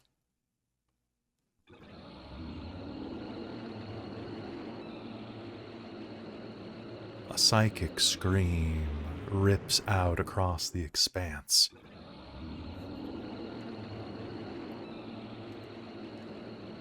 Echoing into you as an enormous, ghostly brain looms in front of you, blocking your way up toward the exit. Several razor-sharp claws dangling from its underside. It pulses with alien power as it telepathically intones. You have stampeded through my realm like surgeons operating with a hatchet. Your intrusion ends now. And I would like an initiative roll from everyone. As this immense creature looms in front of you, it is a creature, like saying it's a brain is wrong. It is a creature of tendril and slime and horror that looms over you. It looks like a mind flayer's head grown to perverse proportions. but incomplete, as if it were trying to force its way into growing to a true shape. It looks almost like a cross between an infant and a mind flayer. And it is the size of your draconic friend, who surges ahead with the villagers. And let's do it. You look upon Ilvaash in front of you, the nascent god being. And then you throw So your just dice. a reminder of underwater rules? That's right, underwater rules. If you are using a weapon that has piercing damage, you know what? I'll just copy underwater rules. Underwater. This is gonna suck. For the slashing. All right, when making a melee weapon attack, if you do not have a swimming speed, either natural or granted by magic, you have disadvantage on attack rolls unless the weapon is a dagger, javelin, short sword, spear, or trident. A ranged attack automatically misses beyond its normal range, but otherwise is fine, and objects fully immersed in water have resistance to fire damage.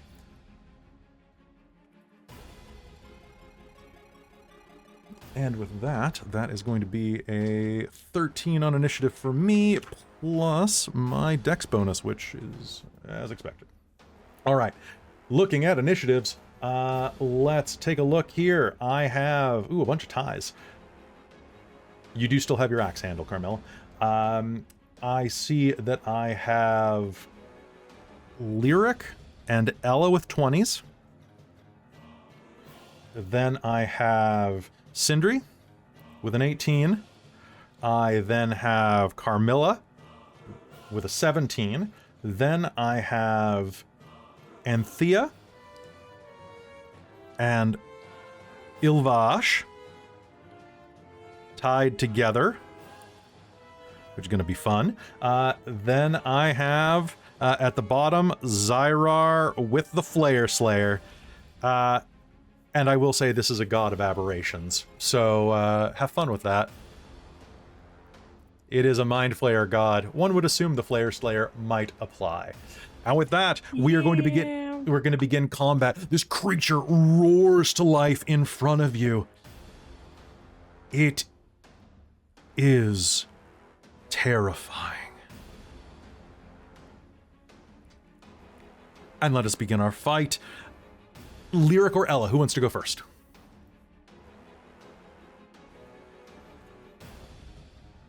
Let Lyric go. Sure. So we can breathe in this stuff. It kind of sucks. So I figure a fiendish owl can probably breathe in this stuff. Yes, it totally can. And it's a magical thing. It'll be fine. So we're going to use my action to bring the owl back within 30 feet of me. Probably... I don't even know what swim speed would be. Your swim speed is equivalent to your walking speed inside of this. Okay. So... I'm gonna drop it.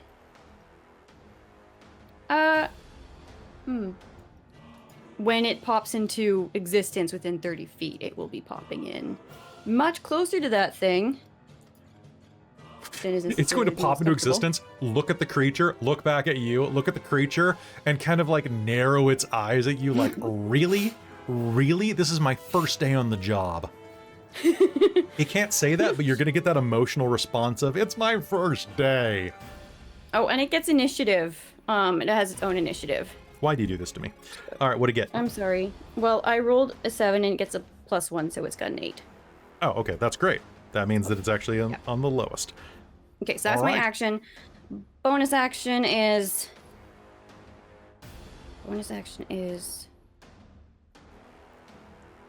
Bardic Inspiration to Ellasandra. And then I'm going to All move. right. So, let's see. You said it's equal to sounds- my walking speed, Equal to your walking speed.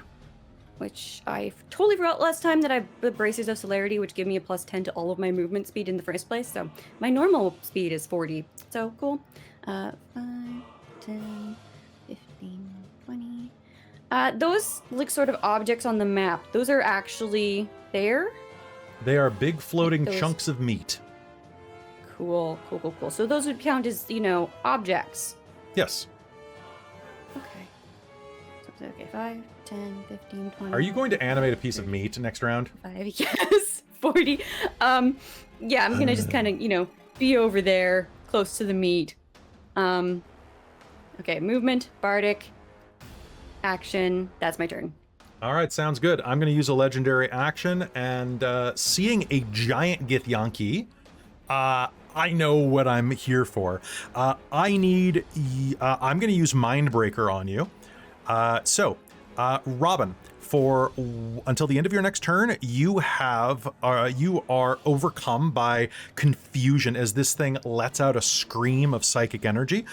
You have disadvantage on all ability checks, attack rolls, and saving throws until the end of your next turn. However, you're attacking with disadvantage underwater anyway, so all right, that is my turn, Ellasandra, or that's my legendary. There's no save? No saving throw, it's a god. I told you this fight's gonna be fun for me. Finally. Okay, so quick question. Haste. Yes. If I cast it on myself, does that still give me an extra action Yes. immediately? Yes. It's hot damn. I cast haste. All right. Zoom, zoom. Yep, I can get right up to it with that. Well, I have nothing that gives me advantage, but fuck it. I'm gonna attack. That sounds like a great idea. What do you use? Your All sword? I can right now, which is my sword. Okay, you'll have disadvantage because of the water. Yep. And this gives me an extra attack action, correct? So it gives you an extra, not a full attack action, it just gives you an extra attack on top of Okay. everything. So you'll get 1 hit this round. But your AC will go up by 2. And remember that you have Okay. my bardic inspiration. Yeah. So, just to double check, the way they've got it worded here is that it gains an additional action. It can be used to attack. And my thing for Paladin is worded, when you take the attack action, you may do 2. I thought somewhere it says it specifies it's one melee attack. 'Cause So we've had this debate with Okay. fighters, because I think you had that with Netherdeep. So it's Okay. yes. So they You might have had- okay, reworded cool. it after the addition because we have one of the early PHBs, and I know some of the websites that you use are some of the older ones. They Okay, have cool. since reworded it to be you can use a haste action to dash, disengage, or that's from Larian, but you get a 1 extra attack action. Okay. Cool. So I will just use that then to make 1 attack and see All if right. I can overcome disadvantage. Sounds good. Go ahead. Make me attack And my with question disadvantage. earlier was how long would it last if I applied the hot sauce to the blade?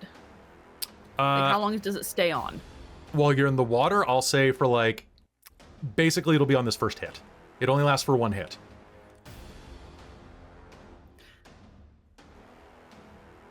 Yes, but I was asking Until if you- it was until like you something use you it. could do at the beginning of the day. You could put it on, and the first hit would still work.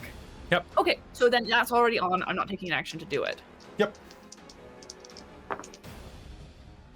Sweet. I rolled a 16, and I add. Okay. With 9. disadvantage of 16. Yeah, I rolled a 17 and a 16. All right. That is a hit. So that's 25, That's a hit. I think. Yes. You know what? It doesn't matter if you have disadvantage when its AC is this low. This is a giant god baby. Its AC is not high, guys. Cool. It is. Did it just fail to save? It just botched its saving throw. I'm going to use one of my legendaries to not be blinded Hot damn, guys! I knocked out a legendary. because otherwise that botch would have been something I love awful it. for me. So it also has 10 feet less speed now. Ooh, nice. All right, Because give I me took the damage. slasher feat. Are you smiting? Sorry? Are you smiting? Fuck yes. So 1 sec. I just have to figure out my dice. Okay, attack die. Improved Divine Smite die. Divine Smite. 2nd, 3rd level. Okay.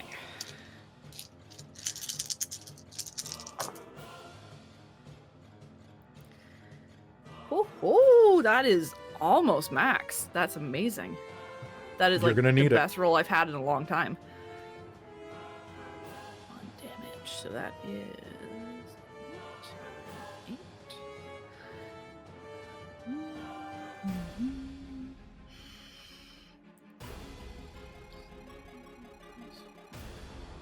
53 points of damage, please. Holy shit. Okay, I don't feel guilty doing what I'm about to do at all. Radiant light is going to explode out as you slam into this creature, driving back a bit of the darkness with your new oath. And anything else on your turn? I'm just double checking what my shit does. Okay. I think that is it. Okay, with one of its many tendrils, it's going to reach out and make a slash at you. That is going to be a 21. Does that hit you with your +2 AC from haste? No, it won't. Okay, then its dissonant claw attack slashes by you, and you're able to dodge out of the way. For fuck's sake. What? I didn't read my new channels properly. What?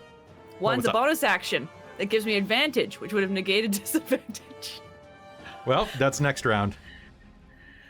That's okay. You're new to this whole paladin thing. Well, this type of paladin. Okay, so Ilvaash has used his 2nd legendary action. Moving now to Sindri. Sindri, you're up. All right, let's go. Sindri has a swim speed because he is a sea elf. Something that I did not think would be relevant until just this moment. I know. Sindri's about to come in clutch after last episode. 5, 10, 15, 20, 25, 30, 35, 40, 45. I'm going to swim just opposite Ellasandra, and then using the quarterstaff that Anthea has imbued for me. I roll flat because I have a swim speed. Yep. Does a 15 hit. Yep. All right, let's go. So let's go. That's gonna be, well, that's +6. It's going to be 14 points of bludgeoning damage. Okay. Also, can you make me a Constitution saving throw? You know, if I were Wizards of the Coast and was designing a god, you know what I would give my character? Stun immunity? Actually, yep. So I'm going to... Yeah, okay. But you know what I don't have? Stun immunity? I don't have stun immunity. I have a 14 for this.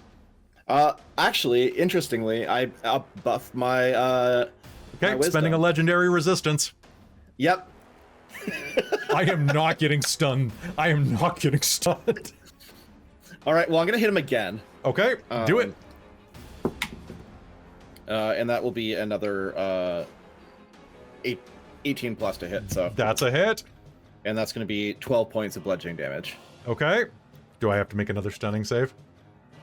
You know what? Yeah. Let's go. Because if I feel like if it gets too much time in front God damn it, I'm spending another legendary. That was a 12. Burn them all. Burn them all. This is what monks are for. This is what monks are for. I've burned 2 or 4 of my key points. I have 8 left. I'm gonna make a martial flurry? Just my extra martial arts attack. And that's gonna be a 20 that's something to hit. So please make me another saving throw. Oh god damn it. 9. I'm spending another legendary. How many do you have? I'm a god. I have a few. All right, take another 11 points of bludgeoning damage as I just dig my hand in and just start pulling out chunks of god flesh. Oh my god. That's chunks of god flesh. That's the name of your band or your sex tape. All right, anything else on your turn? No, I just spent 6 key points and burned 3 legendary resistances, so I'm pretty happy with how I did. Honestly, like, you should feel like a champ at this point. Carmilla, you're up! Holy schmoly. Okay, well, I recognize this bitch. Yeah, this thing turned you into an Illithid. I have a question. Yes. I have an ability as a fighter called Know Your Enemy. Oh yes. Have I in the past spent 1 minute observing this god? Yes, you would have. Okay, it isn't the greatest information. I'm not Please. going to ask what its hit points are because I know they're higher than mine. Because I only get to know Honestly? higher or lower than mine. Okay, yes, higher than yours presently. Okay, and I don't care about class levels. But I am going to ask, is its con and dex higher or lower than mine? Okay. Mine are, my con is 14. Higher. Okay, and my dex Lower. is also 14. Okay. So, just so everybody knows, if you're making him make con saves, he's got a really good con. She will say something along the lines of, it is very slow, it is not terribly dexterous, but it is very strong constitutionally. Okay. And I will try to make my way to it. So what is, I presume I can't make it to it? 15, 20. You can. I'm giving you 30 feet of movement in this brine because it makes the game fun. Okay. Okay. You already have enough going against you. Fair. In that case, I will get up to it and I will go ahead and make an attack. I think with disadvantage. You are rolling with disadvantage. Just gonna see if I can overcome it at all. I'm gonna go up to it and take a swing. With disadvantage, that is very well. I got a pretty good bonus. What's your? You got like a +9 or Did our +10. proficiency go up? You have a +40 your proficiency now. Oh, okay. Yes, that is what I have. So right I now. think you're throwing a +9. so it's Oh, a +10 with it's the a mace. 15. Oh, okay. Then Because yes, the mace is a 16. +1. Right. So what is that? A 15? Right. 16? That's a hit. 16. 16's a hit. Fantastic. I'm going to throw another one, another Okay. attack. I'll just do all my damage together. Are you using? That is Are you using unfortunately any? a 14. That's a hit. Okay. Yeah, that's what I was just gonna wonder here. It's a maneuver. No, I think I'm gonna hold my superiority dice for the moment because I don't have a ton. Mm-hmm. But they did go but- up to D10s, I believe, or D8s. So they're more powerful than they used They to be. were D8s. Okay. I'll double check. No, I'm not going to use them right now, but I would kind of like to attempt to throw some sand in its giant eye because I have pocket sand. I'll give it to you at disadvantage. Go. Okay. You know what? I will spend your one something good happens because to give you that flat because it didn't see it coming. Or I guess it will see it coming if you hit. Oh well, I rolled with disadvantage, Okay. and I got 21. Well, Sorry, I'll dirty take the 20. something good. I'll take the something good happens back. Okay. So a nat 20 or an unnatural 20 Dirty 20.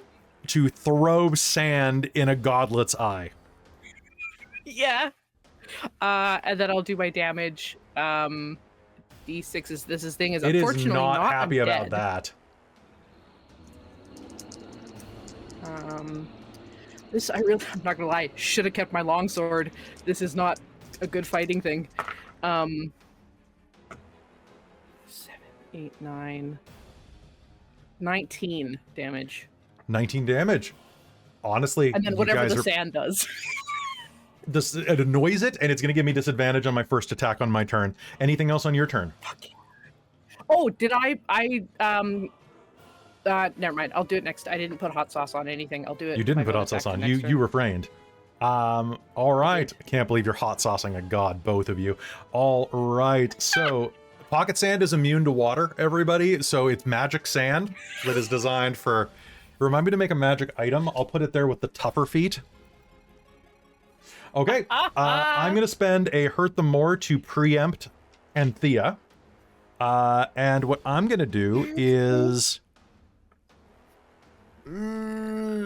I am going to make 2 dissonant claw attacks. I'm going to make one of them on Ella because she hurt me bad. Ooh, that's a 22. Ella, does that hit you with disadvantage? That does meet. This is why I love this character.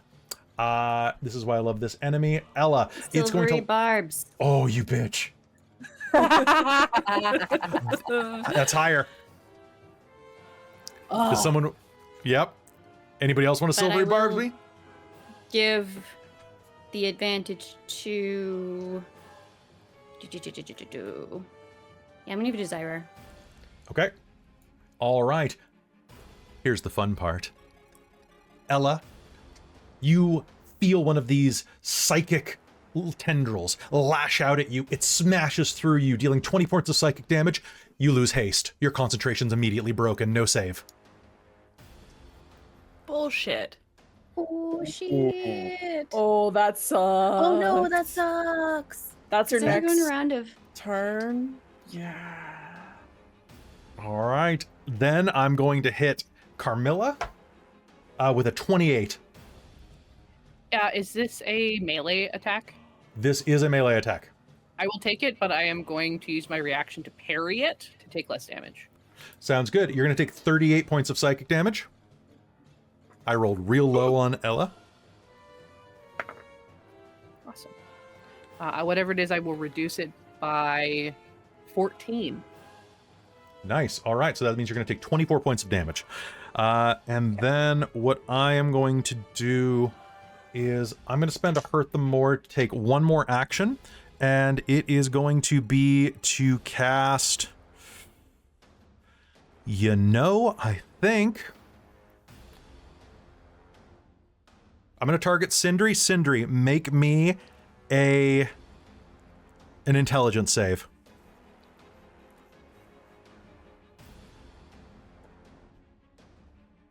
Do I make it with advantage? You do make it with advantage because of the crown. 19. You son of a bitch. Okay, you're only going to take half damage from this. You feel this god reach out and touch your mind, and you hear, Feeble mortal. as it casts the Feeble Mind spell at you. You are going to succeed your check, but you are going to take a little bit of damage. By that, I mean a very little amount of damage. You're going to take... Oh, actually, I rolled really well. But you're partially immune, so that's going to be 12, 15, 19 points of damage, which is going to reduce down to 9 for you. 9 points of psychic damage. All right, that is my turn. Anthea, you're up. Okay, sounds good. There we go. I am going to quicken haste onto Zai'rar. There you go. That's for you. Take a little swig. And then I am going to use... I'm going to upcast Melf's Acid Arrow. All right, Milf's Acid Arrow, go. And shoot at it. And it's a ranged spell attack, though. So if it's a Yes. spell attack, do I roll flat? You roll flat on ranged, yeah. Because it's magic? Okay. Patoo! Dirty 20. That's gonna dirty hit. 20. Roll me damage. Nice. Okay. Ticky, ticky, ticky. Oopsies. Ticky, ticky, ticky, ticky, ticky. Oh, sorry. I was upcasting it to level 3. Sorry. Did Okay. I say that? I did say that. I said that. Okay. Ticky, ticky, ticky, ticky, ticky, ticky, ticky. Choo! Ooh. So 10, 14, 17 points of acid damage. 17 I points of guess acid more damage. Is that with your boost? No, it's not. 22 points of acid damage. I forgot it Okay. counts on things that aren't just All right. just fire. Slamming into this thing with your acid arrow, it is going to erupt over it. What else are you doing? That is it. No bonus action? Yep. Oh, that's right. That You was used... my bonus action was to do haste. Use the quicken gem. What was it? The Mind Stone. The Mind Stone, which is now just a Yeah, crystal. Mind Stone. All Still right. pretty, though. Only have two I of am them. going to use another Dissonant Claw attack as a legendary. Okey-dokey. And that's going to be a 24 to hit Ellasandra. Because... Silvery barbs. You son of a bitch. That's going to be a 27. Who gets the advantage from that? I will give it to Ella. All right, Ella, you're going to No, take... don't give it to me because I don't have a turn. It's not. It's your next attack. So Yeah, eventually but somebody you'll else. get it. There's gonna be a whole round of turn before me, because I don't get a turn because haste ended. All right, then Carmilla. Okay, so Carmilla will take that. Else will have much better use out of it. All right, Ellasandra, take 27 points of psychic damage from that claw attack. And it is Zai'rar's turn. Zai'rar, you're up. What do you do? All right. Zai'rar is going to... Okay, when can I use the extra attack with Great Weapon Master? Hold on. It's when I crit or it takes something down, right? Yes. So all you got to do is kill Squish, and then you get an extra attack. No, I think I'm okay. Wait, what? What? I'm not gonna do Wait, that. what? Okay, let's see how this goes. I'm gonna bonus action cast Hex on this thing. Hex it for strength. Actually, Dex checks. Won't do much. Okay. But bonus action Hex on it. Cool. And now we're gonna go have some fun. I'm going to make 4 attacks to start. Okay, so you're going to move First up to one it. is not disadvantage. Yes, Zai'rar is going to engage it. Aw, I didn't even know you guys were dating. Yeah. -5 plus 10. Obviously. Okay. Toggle Yep, bomb. that's ticked on. Yep. We're starting real strong. 12 to hit. That's a hit. Ooh, okay. Alright, then we'll take 3 more attacks at disadvantage. Yeah, that was rolling flat, Amy. I rolled 1 die. I rolled flat. Now be disadvantage. That's a nat 1. For the second one. Okay. Then a 15 for the third. And, oh god, okay, 7. I'm going to use my reaction to lash out at you. Okay. I'm going to spend Hurt the More to re-roll that 2. What's your AC? It is 18. Perfect. That's going to be a hit. Silvery barbs. Are you higher with haste? Oh yeah, I'm 20 with haste. All right. Yeah, I'm going to spend... plus Okay, so with a Hurt the More, that's a 22, but I'll re-roll it because of your Silvery Barbs. Yeah, I'll give myself advantage again. That's going to be a 28. Get that. I mean, it's always the lower of the two, so 22. Okay, fair. All right. So that is going to be a little bit of damage for you. You're going to take 12 points of psychic damage after your reduction. Okay, so 12 after Oh, my no. reduction. And anything you're concentrating on ends. Okay, so it's no longer hexed. It is no... Oh, hey, it's not hexed anymore. Nice. Well, that's good. But it will Okay. take the hex damage on the first hit. Okay, great, thank you. Okay. So the nat 1, then I rolled a... So that one hit, that one hit. I rolled my third day. Roll my third one? You did Or not roll my your first third one. Okay, cool. Yeah. So you went hit, reaction. botch. Okay. Ooh, 14 and a 17, so 19, Hit. and then a 15. A 15 will hit. Cool. Okay, so we have Do you have 4 attacks per 3. round now? Haste. Oh, shit.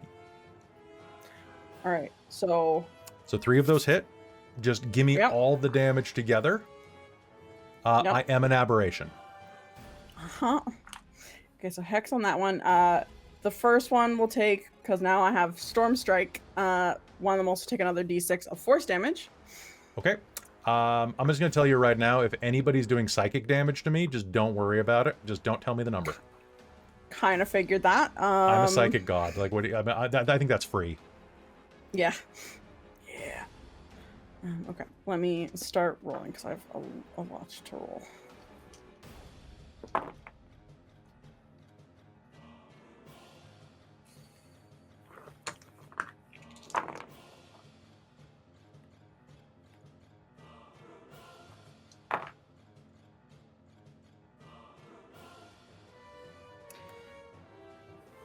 $104 points of damage. Fuck me. Okay. Action surge. Amazing. All right.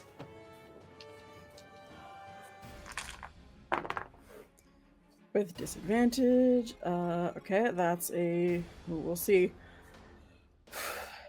7. I'm gonna throw determination to see if an 11 hits. An 11 hits.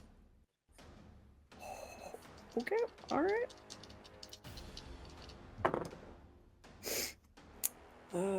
That's a 9. The 9's gonna miss. Okay. And then an 11. 11 will hit. Its armor class is 11. It's a god with an armor class of 11. Wow. They're This is really why leaning into that baby thing, right? They really are, which is why a bunch of angry articles have been written about this fight. Yeah, I could see that. 100%. I'll tell you more after the fight.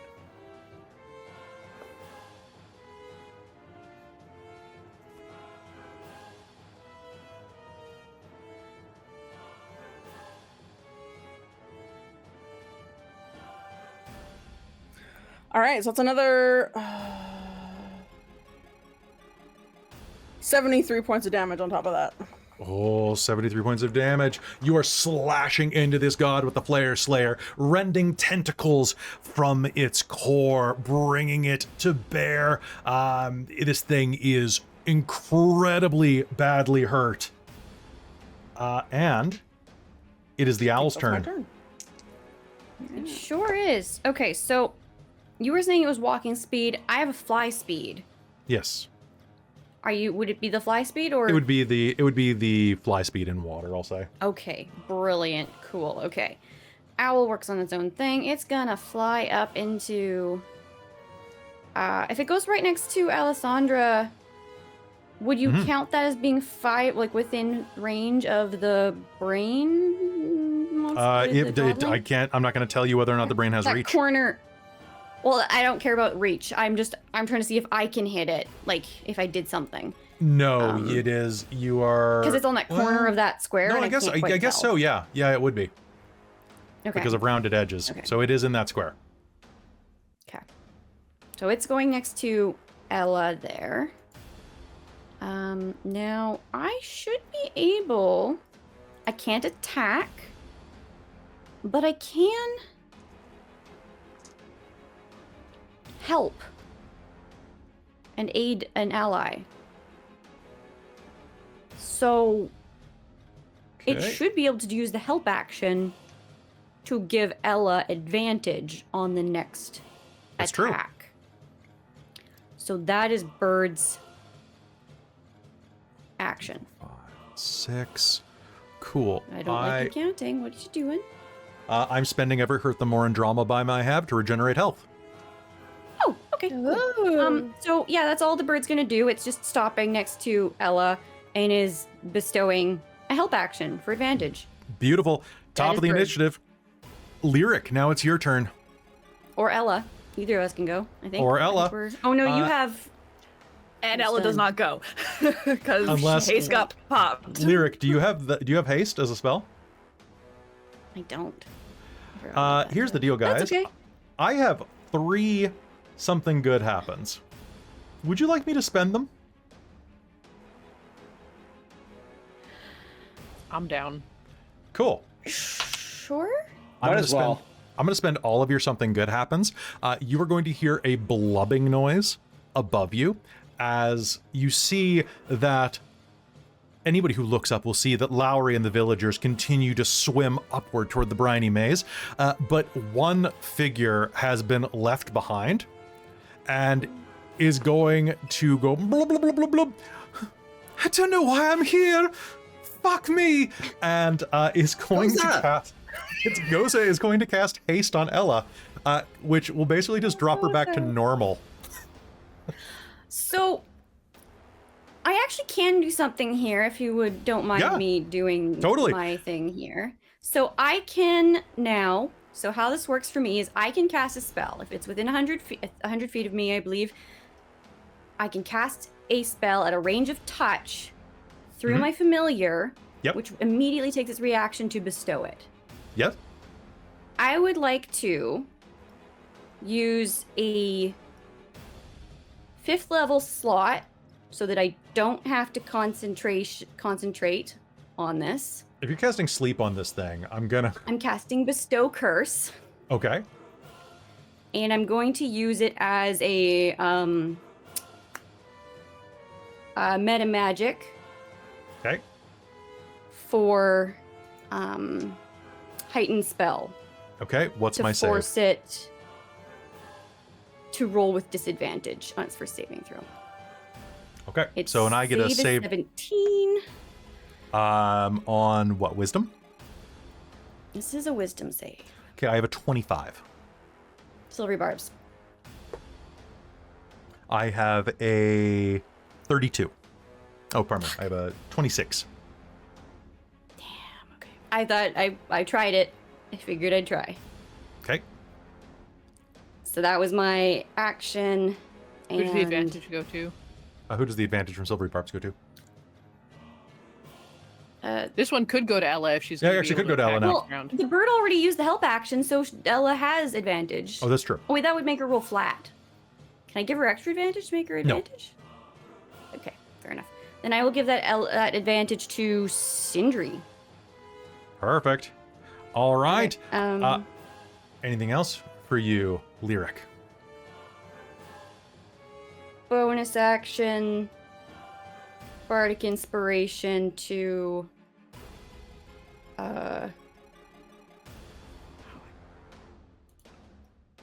Zai'rar. Perfect. All right. And I'm gonna move over slightly to these lumps of flesh a little bit more. That sounds probably like a safe bet. Okay, Ellasandra, you have been granted a stay of exhaustion by a haste spell, basically.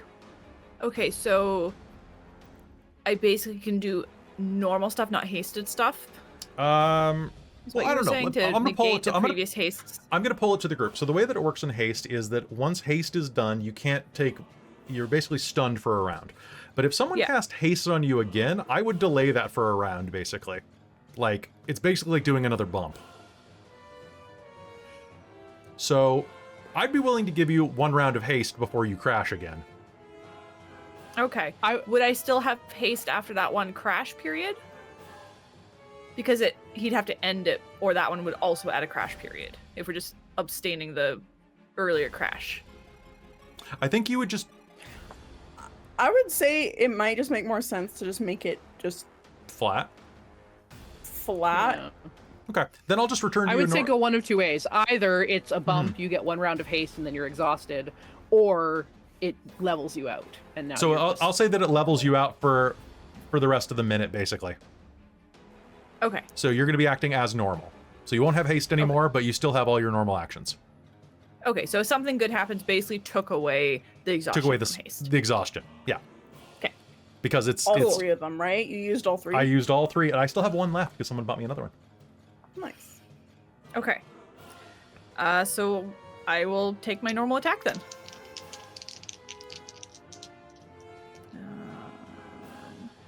Just let me double check my stuff again. Just so now, before you do this, are you using your bonus action to channel divinity? That's exactly what I was saying. I'm rereading my thing to remember what the hell it does. So yes, I think I will. You already have advantage from the help action. For but only one for attack. one attack. So the very Okay. first one. So I might as well do this so I can get it on the second one. Yeah. So at least I'll be rolling flat. Think you have a bardic? You do have a bardic as well. I wasn't sure if that was for this fight or if that was a while ago I got Nope, given it was at the beginning of the fight. Lyric gave it to Okay, you. and that's a 6, I think. It's an 8. D8. D6. Oh, it's a D8 now. Yeah. Fancy. Lyric's been hitting the bard gem, which is mostly just full of selfies. Okay. Yeah, sure. I will roll bardic on this as well. I rolled a 4. Okay. So that means that it has to make a con save. It is going to pass the con save, so it won't take the damage, or it only takes half. It won't take the damage, I believe, right?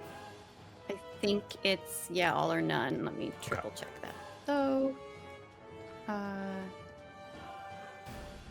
Okay, so I rolled a hit with a 24 and a 22. Those are both hits. Cool. yeah, I won't take any damage from the thunder. Okay, so that is... I just have to check my rolls real quick. Since these are both hits, fuck this guy in particular. I am going to Divine Smite on both at a 2nd level. So let's roll 1. Divine. Yes. Okay.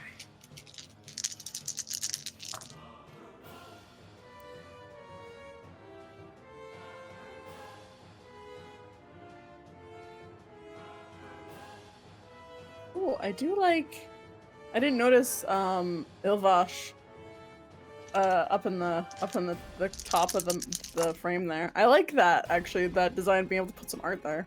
Yeah, That's no, great. right. Thank you, Michael, for rebuilding this for this episode. That looks really cool. Thank you. I had to figure out what to put there, and I was like, hey, I'm going to put him on there. Okay, so combined total from 2 hits is 71 points of damage. Jen just bought me a drama bomb. One sec. Add 3 to this roll. Anyone else? Okay.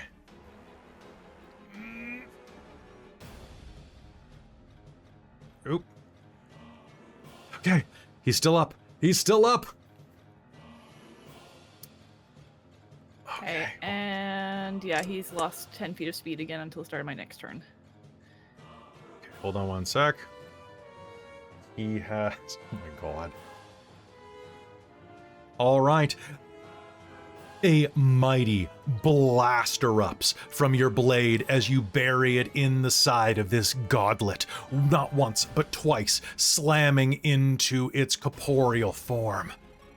It resists you. You feel your blade plunge in, bringing it to the brink of death. But it holds on. Sindri, it's your turn. Let's go. All right. And you I have my first started.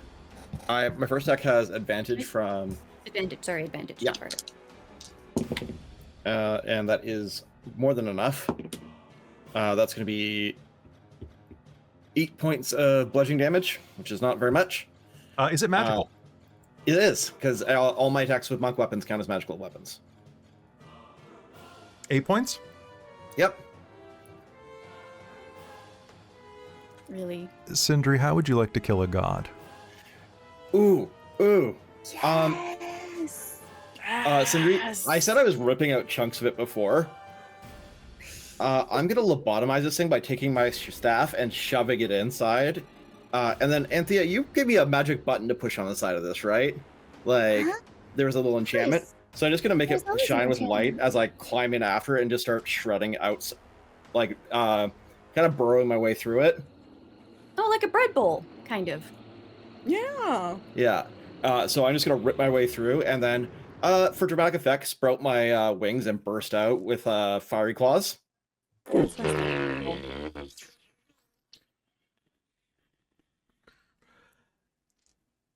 There's an explosion of gore, and you emerge from the godlet's corpse. Victorious. Well, Zai'rar, you said you needed to kill a godlet, right? Whew. Yes.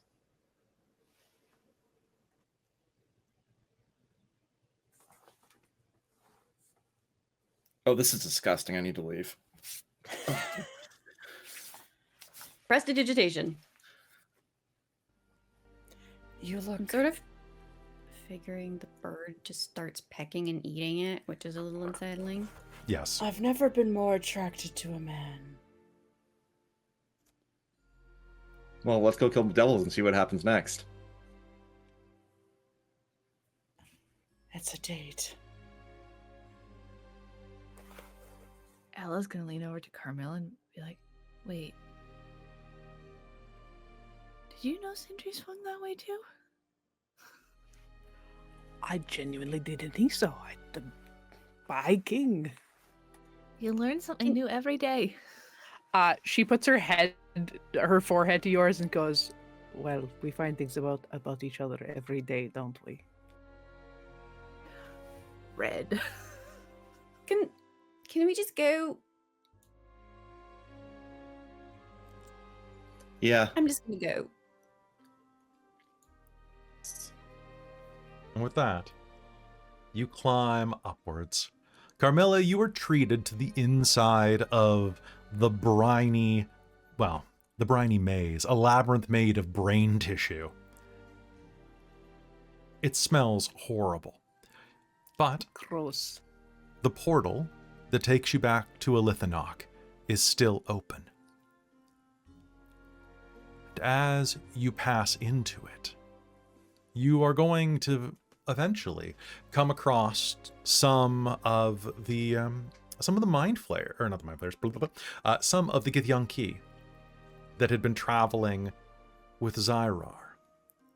Your comrades will turn and look at you, having completely looted the inside of Elithanok, having massacred the Alhoun that was there, and any other mind flayers or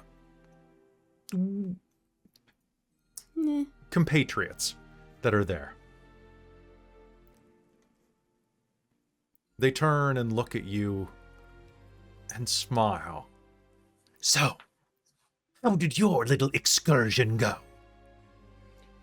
Zai'rar will just take the axe and just casually, I killed a godling and stopped a ritual. How was cleanup crew?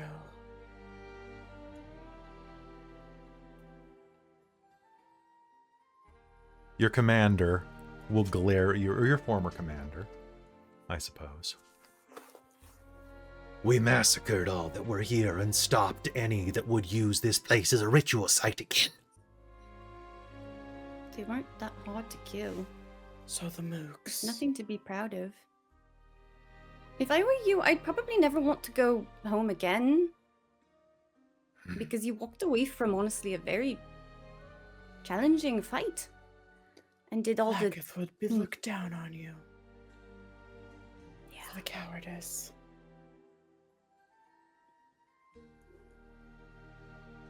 She starts to get a little in your face before she feels the hand of one of her underlings on her shoulder, kind of.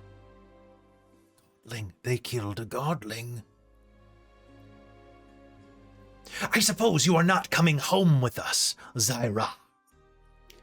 No. I'm heading off to the Nine Hells to retrieve an obelisk. So I will be fighting devils. Well, I hear that your sister is on a mission down there as well. If you see Lae'zel, tell her that I say fuck you. I will tell her that myself. Not from you, though.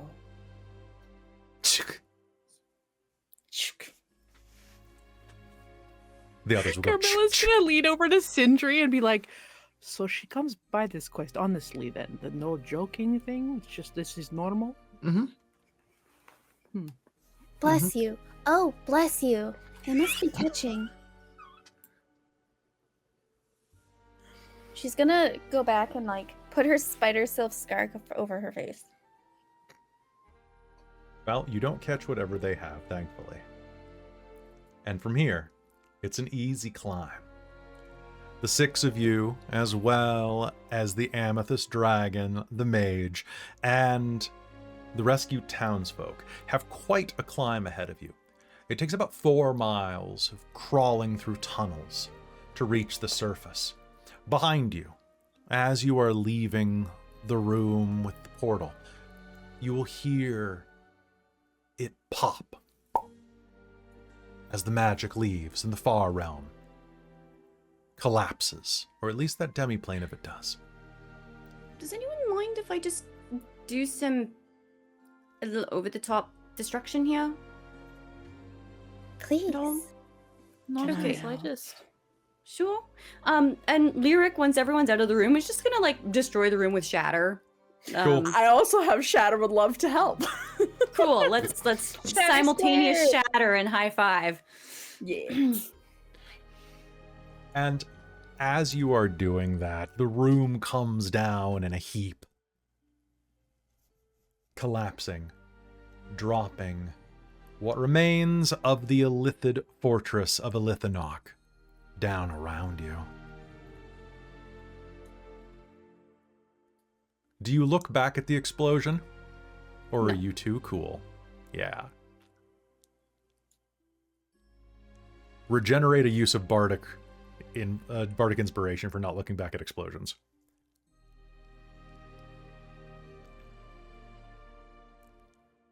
You hit the tunnels. And as you do, each of you feels something strange stirring inside of you. Sindri, as you are climbing, your elongated limbs will begin to ache. Your muscles will start to seize up in your arms, like they're beginning to become cramped. And as you stumble, you notice that the tissue on your arms is beginning to shrink. Anthea, there is a horrible itching at your fingertips as the talons begin to work their way back into the bones of your fingertips. Lyric? What kind of miss that? Yours is a little plop squish as a tendril falls off your back and is immediately trampled by Zai'rar.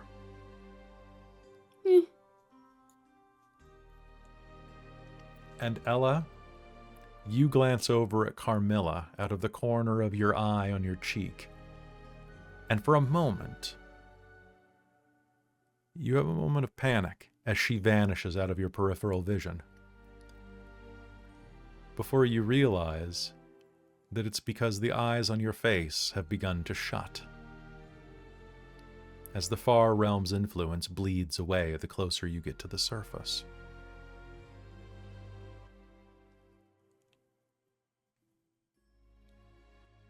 And before long, you find yourselves at the bottom of the hole that leads out into Phandelver. You emerge into sunlight, the first sunlight you have seen in days. The corruption racking the town of Phandelver is gone. The buildings have returned to their usual configurations, and the people have shed any evidence of transformation. Peace and relief permeate the air.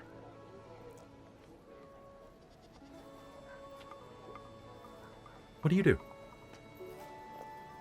So, I feel we should go talk to the town master to negotiate some additional, hazard pay. Yes, both of those. And food. And I'm extra hungry. pay. I have Right, not had a right. drink in months. They've got some pretty good cider. Mm-hmm. I think the Burger Master's just like right ahead of us. Yeah, he's with the dragon, and we'll go. Hey yo! Yes, you can have, yes, hello, heroes! The heroes of Phandelver are here! Come, guiding lights and their booger-addicted friend. No, she's one of us too. Yeah. Zai'rar is gonna like blush a little bit and actually like her face is gonna like very briefly soften and like an actual genuine smile, and then she's gonna be Oh, if Lyric sees that, she's gonna like come up next to her and like sling an arm around her and just be like, "Eh, so you can smile." All right, drinks on the Burgermeister. Let's go. Oh, and Carmilla- I Carmilla really want to leans get over- everything in writing. For sure. Definitely. Yes, of course. Carmilla will lean over and say, I'm looking forward to having another wonderful sparring partner. And we'll put a hand out. we'll do it. We'll do the awkward. We'll do a weird awkward hug. She's like, I don't know how I'm supposed to do this, but I think I'm supposed to do this. You're doing well. Good job. Good one. Yes. This is awkward and weird. Welcome to the guiding lights. You can Yes, let that go is. now. You will learn that this is how we operate. Kind of awkward, but very good. I had to learn it too. Trust me. I know where you're at. We'll get there. We'll get there. I don't operate any other way. And I'm aware of this, and I've made peace with it.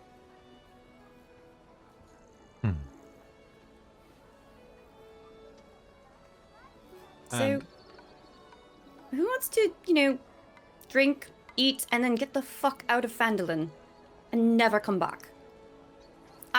Everyone says I? Right. I. Well, I mean, that might be a little difficult. I mean, I do own property here.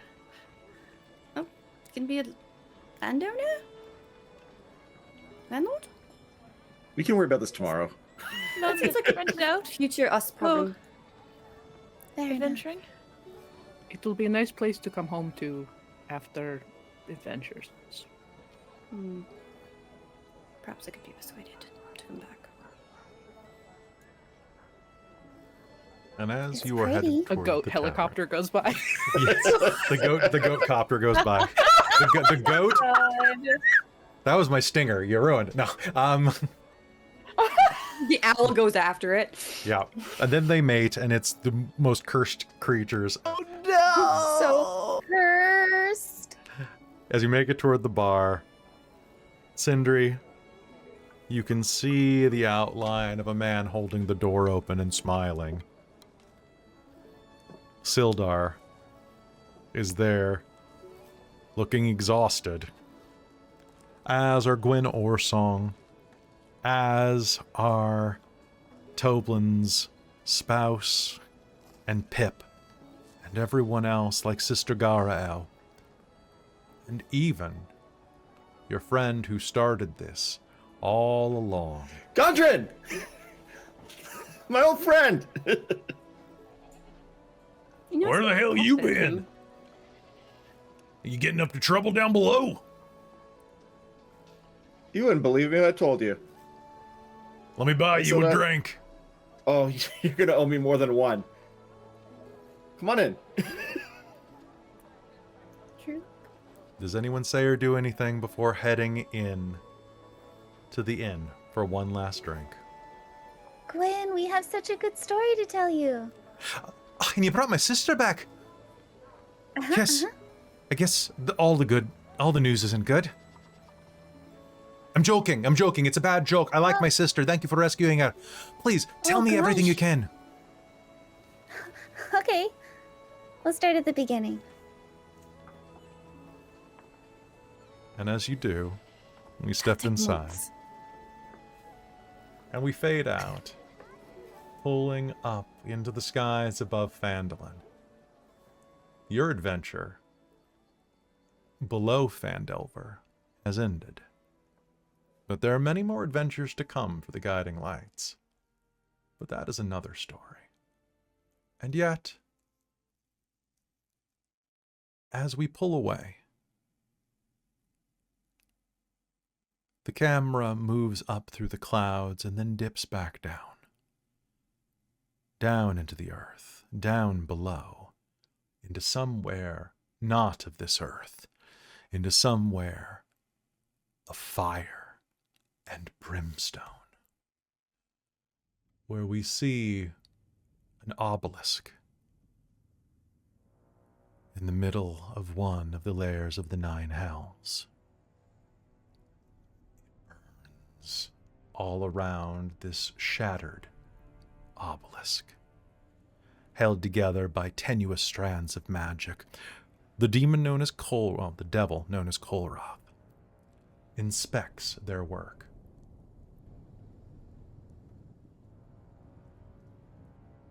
And in the distance, an immense iron door opens to the screams of the damned on the other side. And a figure enters. Kolroth turns and kneels. My master, I have acquired the obelisk as you requested. Thank you for giving me this way of proving my worth to you. I hope that it pleases you. The figure steps forward and puts a hand of pale, almost white blue skin on top of Kolroth's shoulder. The figure looks down with long, cascading pale hair, elven features. Yes. Now leave me. I have studies to do. Yes, Lord Lysithian. And as Kolroth leaves, the moon elf walks forward and places a hand on the obelisk. It has taken a while, but Callie, Katerina, I think I found a way to bring you home. But that, too, is another story. And that is the end of Phandelver and Below, the Shattered Obelisk. Woo! Woo! Woo! Man. That's right, Kolroth was working for Lysithian the entire time. Oh, wow. Yeah! And if you don't know who the hell that is, go watch Rime of the Frost Maiden. I do have to watch Rime of the Frost Maiden. You do. That is Hayden Davio's character. Yo. Whoa! Yo. So guys, you did it. How do you feel? Good. Pretty good. Pretty good. Sense of yeah. unrelief. Krista, thank you so much for coming back. Everybody, thank you for being patient. Thank you for having me. Oh God, we didn't want to do it without you. We were so bummed, and I know that like life really kept you from stuff, and that you've been like you've been double teaming like school and life and work and everything right now. So thank you for taking the extra time and for dragging the costume out of the mothball closet. Or bat closet. Absolutely. I had to give the wig a brush. I would like to say I am very glad that I kept some notes, at least while I was here, because I specifically, because of the conversations that Christine and I had early on, I specifically kept her entire name. I have it noted in game 2 what her whole name was, because I knew I was going to need it. And I'm very glad I got the opportunity to use it. You guys were an absolutely wonderful party, and I really look forward to having some things for you in the future. I It's miss these characters so but much. the beautiful. I joined late, but oh my god, the end, I was just like, I Well, got emotional when you guys were like, "You're one of us." I was like, so anyways, thank you. I gotta say, we're gonna talk about Thank this you a for lot. protecting my girlfriend. Of course. Which I am so glad that after like that first episode, we were kind of like, huh, hey, Christa, do you want to do a thing? I like that we stayed awkward little, like, just, yeah. No, that was amazing. We finally got a kiss out of it by the end. Absolutely. Yeah. I love it. It's so good. If you Robin, didn't, I think the entire universe would rage. It's I true. just took like a goddess to make it happen. Of slow burn. Literal goddess. Literally supernatural. Yeah. Yeah, you guys would have been required to probably lock us in a closet at some point. Yeah, exactly. You guys have been locked in the closet the entire campaign. What are you talking about? Very true. So, hey, folks. Thank you so much for being here. I will go into depth before, but Christa, it was an absolute pleasure to have you back. You're one of my favorite people. You're all some of my favorite people, and I love the way that you play together. Robin, thanks for subbing in. Zai'rar was a fucking beast in this campaign. Holy shit. When I tell you a little bit about what you did this episode, your eyes are going to roll back in your head with pleasure. Amy, thank you for playing the weirdest character you've ever played, and that's saying a lot. And for coming up with some of the, I know that you had issues playing Lyric from time to time because of how weird they were. And like some of the choices that they would make were a little bit offbeat, but you also managed to find strange loopholes with Sleep and College of Creation that like completely blew me away. And I think you deserve a feather in your cap for that because you outthought me in the module on many occasions.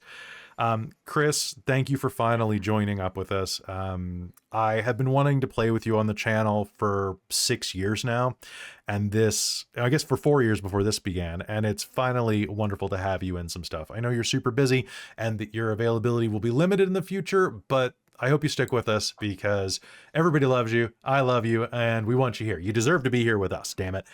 Caitlan, you are freaking adorable as Anthea and also terrifying. You always amaze me with what you bring to the table, and I'm so happy that you were here for this. And I'm so happy you're in a ton of other stuff because it means that I still get plenty of Caitlan time. And Christine, thank you for playing this and for being really like a beating heart in this team. And for the last couple months, taking such initiative to like watch Teddy while we ran games when it ran. I know it's been very difficult to watch that angry little puppy, given I think that viewers and listeners are definitely going to see how much work it's taken out of you to do that, especially how much you got to roleplay tonight when he's being watched by the grandparents versus other games where that was not the case. So thank you so much, everybody. You guys are all amazing and wonderful. I love you so much. And I love you, viewers. Thank you so much for joining us on this adventure. This is the longest chronological campaign we've ran of one of the pre-gen modules because it just wouldn't die. It was supposed to be 9 months long and ended up being 1.5 years. 44 episodes, and of course we'll do our final how-to next week. So you have any questions about how to run this campaign better, things that I would have done differently, things that they would have done differently, please leave us comments down below on YouTube. Give us comments in our Discord. That's the easiest way, in the Phandelver spoilers chat or the GM spoilers chat. And I really look forward to a bunch more stuff coming in the future, including Christine is going to be running a game. Robin is still running Radiant Citadel. We're going to drag Christa kicking and screaming back when she's done with classes. And I'm sure that you will see Caitlan and Chris in a new project on Patreon very soon that has yet to be fully announced. But I think you're really going to like it because Chris has been hounding me to run this for him for almost a year now. And he pushed me over the edge. So we're going to see how long we can keep that as a sometimes game. But does anybody want to do a round robin, say who you are and where you've been before? Not that type of First, we need to say thank you to Kelly and how amazing he is. Thank you, Kelly. Yeah, exactly. Yes. I'll take it. So yeah, thanks for running this for us and letting us be as crazy and wacky as we have been and letting me do my bullshit. More fun. Thank you for letting me slice through a flesh wall when the module told you not to. Thank you for letting me animate corpses. I was without being a necromancer technically. I was so close to, like, I was looking up all the College of Creation stuff and I was like, Okay, this happens on the briny pool. Can Lyric animate the purple worm? Because it's an big. object. I looked at it. I was I like, it's too thought big. of it. Oh, I good thought I was thought. gonna, Yeah. if I had enough something good happens, I would have allowed it, and that would have been great. Just hitting it with a freight train, like that scene in Well, Spider-Verse. God. I sort of thought about casting enlarge reduce, but I think that needs to be on a creature. That's living. Yeah, I don't like some of the spells in 5e. I think that some of them could be more Mm. fun if they were a little looser. Once it's Uh, animated, does it count as a creature? Well, we had this argument. I think you weren't with us Can't anymore, modify it. but it once was it's that corpses animated. count. So corpses count as objects for purposes of animation. Yeah. Can we chop up the purple worm into chunks Yes. and animate the Well, chunks? Yes. yes, that's I could have, but there were already floating chunks Ah. of meat out there, Thank so you I for was not. gonna that. animate that. I hate But you that. can You keep guys- those rounds, it Chunks wasn't a of meat. problem. You guys killed a god in 2 And rounds, just by force the way. damage. We did. A round One and a half. Yeah, We really. just got to the top. We got to people the first into 2 the people. round. So here's the deal, guys. I beefed this thing up significantly. I gave it max hit points and I gave it regeneration by spending the chat points that people gave me. Do you guys want to know how many hit points this thing had? Base, like Yeah. what it's meant to? Okay. It must have I- been I- like 80. So a god with 5 legendary resistances has, everybody look at the camera for your reaction, 199 hit points. That's it. Oh. Yeah. I did I mean, it really 177 godly. in a turn. But, like, Zai'rar could have almost 1v1'd this thing. Zai'rar and Ella Wow. killed it in 1 round. 1v1, bro. If I would have, Yeah, if 'cause I like, would have crit, even if I with would my have crit one on any hit- of those, Mm-hmm. Yeah. Yeah, you did a Zai- 1/6 of its health in 1 hit, Ella. That's why it started targeting you. Okay, so Zai'rar is the type of character that could go in solo an MMO that's supposed to be like a party group like event. Yeah. That time, what would be Zai'rar's isekai? That time I went slumming in a brain maze and ended up joining a party of Ishtiks to fight a godlet with my overpowered action surge skill. Bless you. That's fucking wild. Like, Yeah. that's wild. Yeah, There are pretty much. many- Lyric will 200. write a ballad for you. There you go. See, Yay. and I have many things that I will say about this module next week. Nothing I'm going to say next week has anything to do with you guys, though, because you guys made this module. And always, folks, if you're running modules for yourself, do whatever you can to make the players have fun, because they're the ones that are going to make the experience wonderful. It's not the book. The book is like the box the pizza comes in. Your players are the pizza. So enjoy them. We're meaty. Delicious. You're meaty and you're very cheesy. So the We are very module is a cheesy. box. The DM is the Delivery guy. crust. Oh, I'm No, the the crust. Am I to at least? support I'm and cheese stuffed. hold the ingredients. You're cheese stuffed too. I'm cheese You're a stuffed. cheese Did stuffed. they give crust. us a little bonus like Sharpie note on the outside of the box to kind of like that extra little flavor of like No? Well, I would almost say the DM is like the chef, the guy making it, putting everything together. 'Cause he's A little putting bit of all of both. us together. When were the Yeah. ingredients? But That's He fair, needs that's the fair. box to provide it. I But like this yeah. metaphor is getting away from us, but Just you know, a I'm little. appreciating Whose it. box am I in? Yeah, there we go. Ba-dum-dish. Hey, you guys are all amazing. All right, let's go around in a circle, say who you are, where we can find you, and let's start with Chris.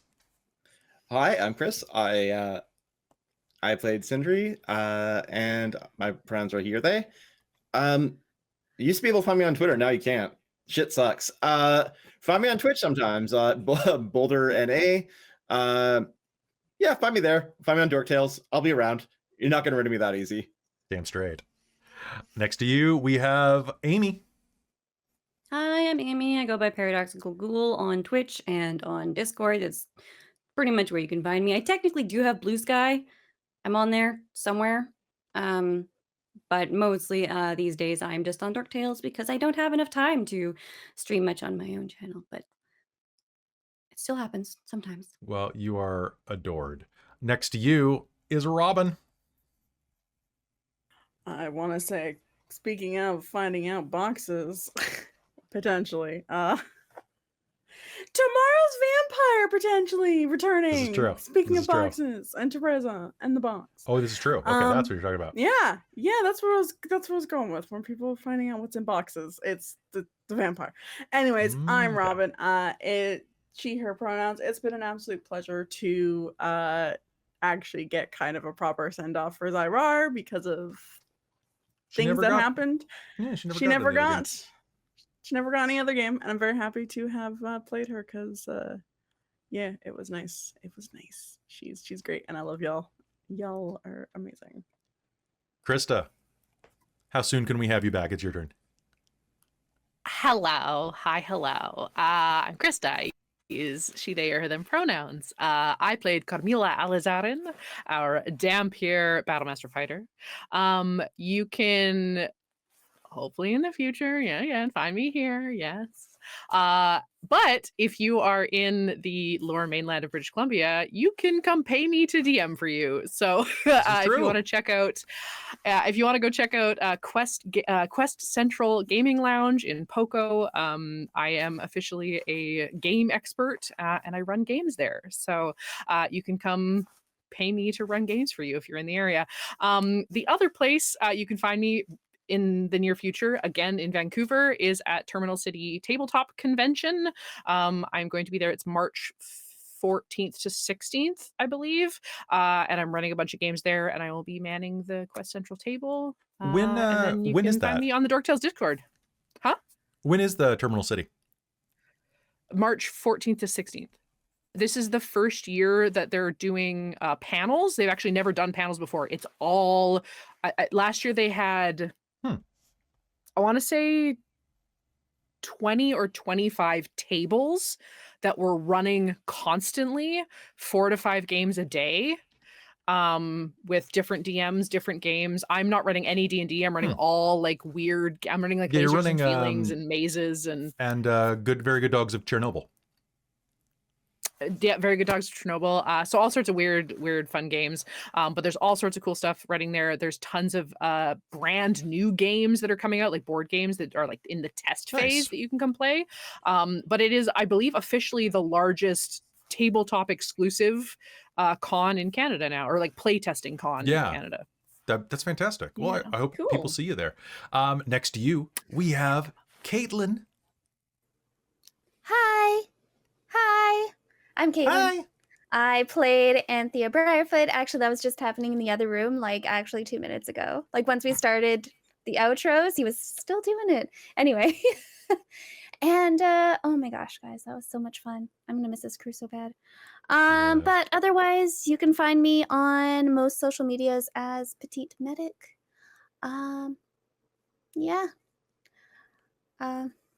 It's been fun. Oh, we're here on Dork Tales, of course. You can see me in other games that I'm in. Like right Cold here, Iron. right here. Like Cold Iron. In fact, like every four Sunday. Of the players here are in Cold Iron, our Western game, which is dope as hell. Next to you, I am also green. You're also green. I'm also green in that one. All right, again, Christine. Hello, and I'm Christine. I use she, her pronouns, and I played Lady Alessandra Celeste Martine Barraquel, our ASMR paladin, now recently Oath of Vengeance, which, oh my god, that turned out so well. I'm very excited for that. Your love got blessed by a goddess. Yeah. But you can find me on most social medias as Lady Liliana and on my own Twitch channel, Lady Liliana, where I play like video games on the weekend, that sort of thing, or otherwise here on Dork Tales in various games, which I'm slowly cutting down. I need to get away from 4 days a week or so. Yep. And get a little less, so I have some free time. We're working on it. I just want to say also, like, when everybody was being like, "Oh, Kelly's such a great DM," thank you for pushing me to play a not so OP character, which ended up being relatively OP in a glass cannon sense.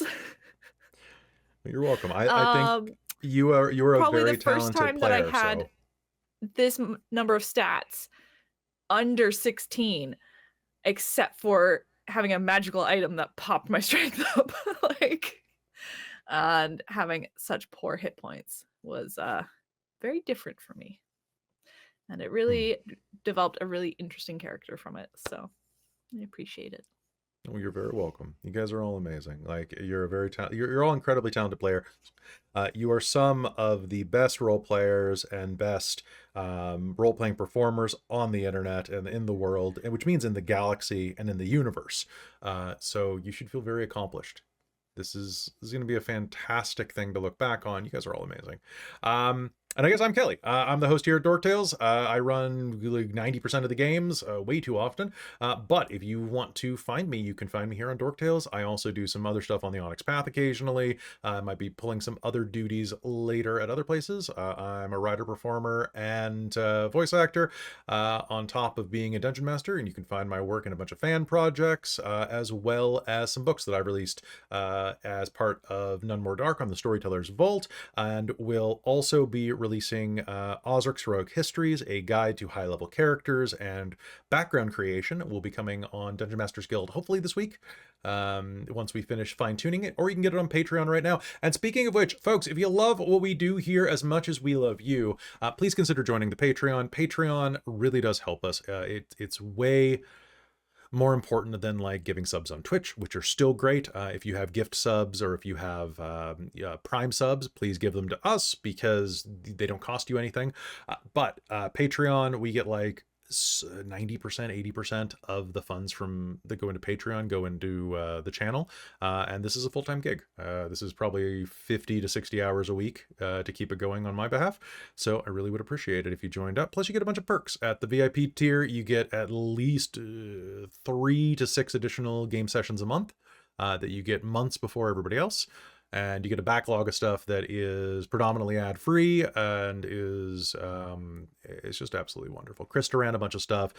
Christine's running a bunch of stuff. There are 3 Mage the Ascension campaign or chronicles that are beginning this year on top of a ton of other stuff. And if we hit milestones of people joining the Patreon, we unlock additional games. Like at 175 last month, we finally hit that, which means that Christine's Regency era D&D mini campaign is going to be happening sometime probably this summer, after we get our art and characters built and our costumes done. So keep bringing it in. At 200, we are going to have, I'm going to run another daytime game for our players that are available during the day. It's going to be a module similar to this. It might be something by Wizards of the Coast. It might be something by a third party like Sunken Isles, which I've heard wonderful things about and have been wanting to crack that book open for over a year now. At 225, Jen has promised that she will run another Mage the Ascension game that she has already started working on. And at 250 paid patrons, we are going to run, I will run any game that the Patreon votes on as a campaign or chronicle. It'll be based on any game that I am willing to run, so probably like 10 to 20 options, and I will run whatever gets the most votes. I will assemble a cool crew and we'll do it. And on top of that, if we hit 250, Cal will also run Exalted for the channel with its wild anime-inspired hijinks and super powers and way too many dice to roll in a stream. It'll be, the noise gates will just freak out. So please consider joining. It would be wonderful. You can join the likes of our divine producers, my mom and my stepdad Bob, as well as Shikon De Vermillion. Our demonic producer is Sorcerer Sanguine. Our wizards of the Patreon are Tammy the Forever Cleric, the Ink Goblin, Karasha Urquhart, and Big Nut. Our monster makers are Soul Omen and Larouk, and our High Council is Taryn, Amberthist, Raven with Baubles, Chef Eladeth, Mike Baxter, Brian Kaler, Nerdy Metal Gent, Grumpy Owl, Cody, David Prophet, and Andrea Gresham. Thanks so much for being with us here on Phandelver and below the Shattered Obelisk. Now let's get the hell out of this town. It's a strange place with too many tentacles. Then again. Good night, everybody.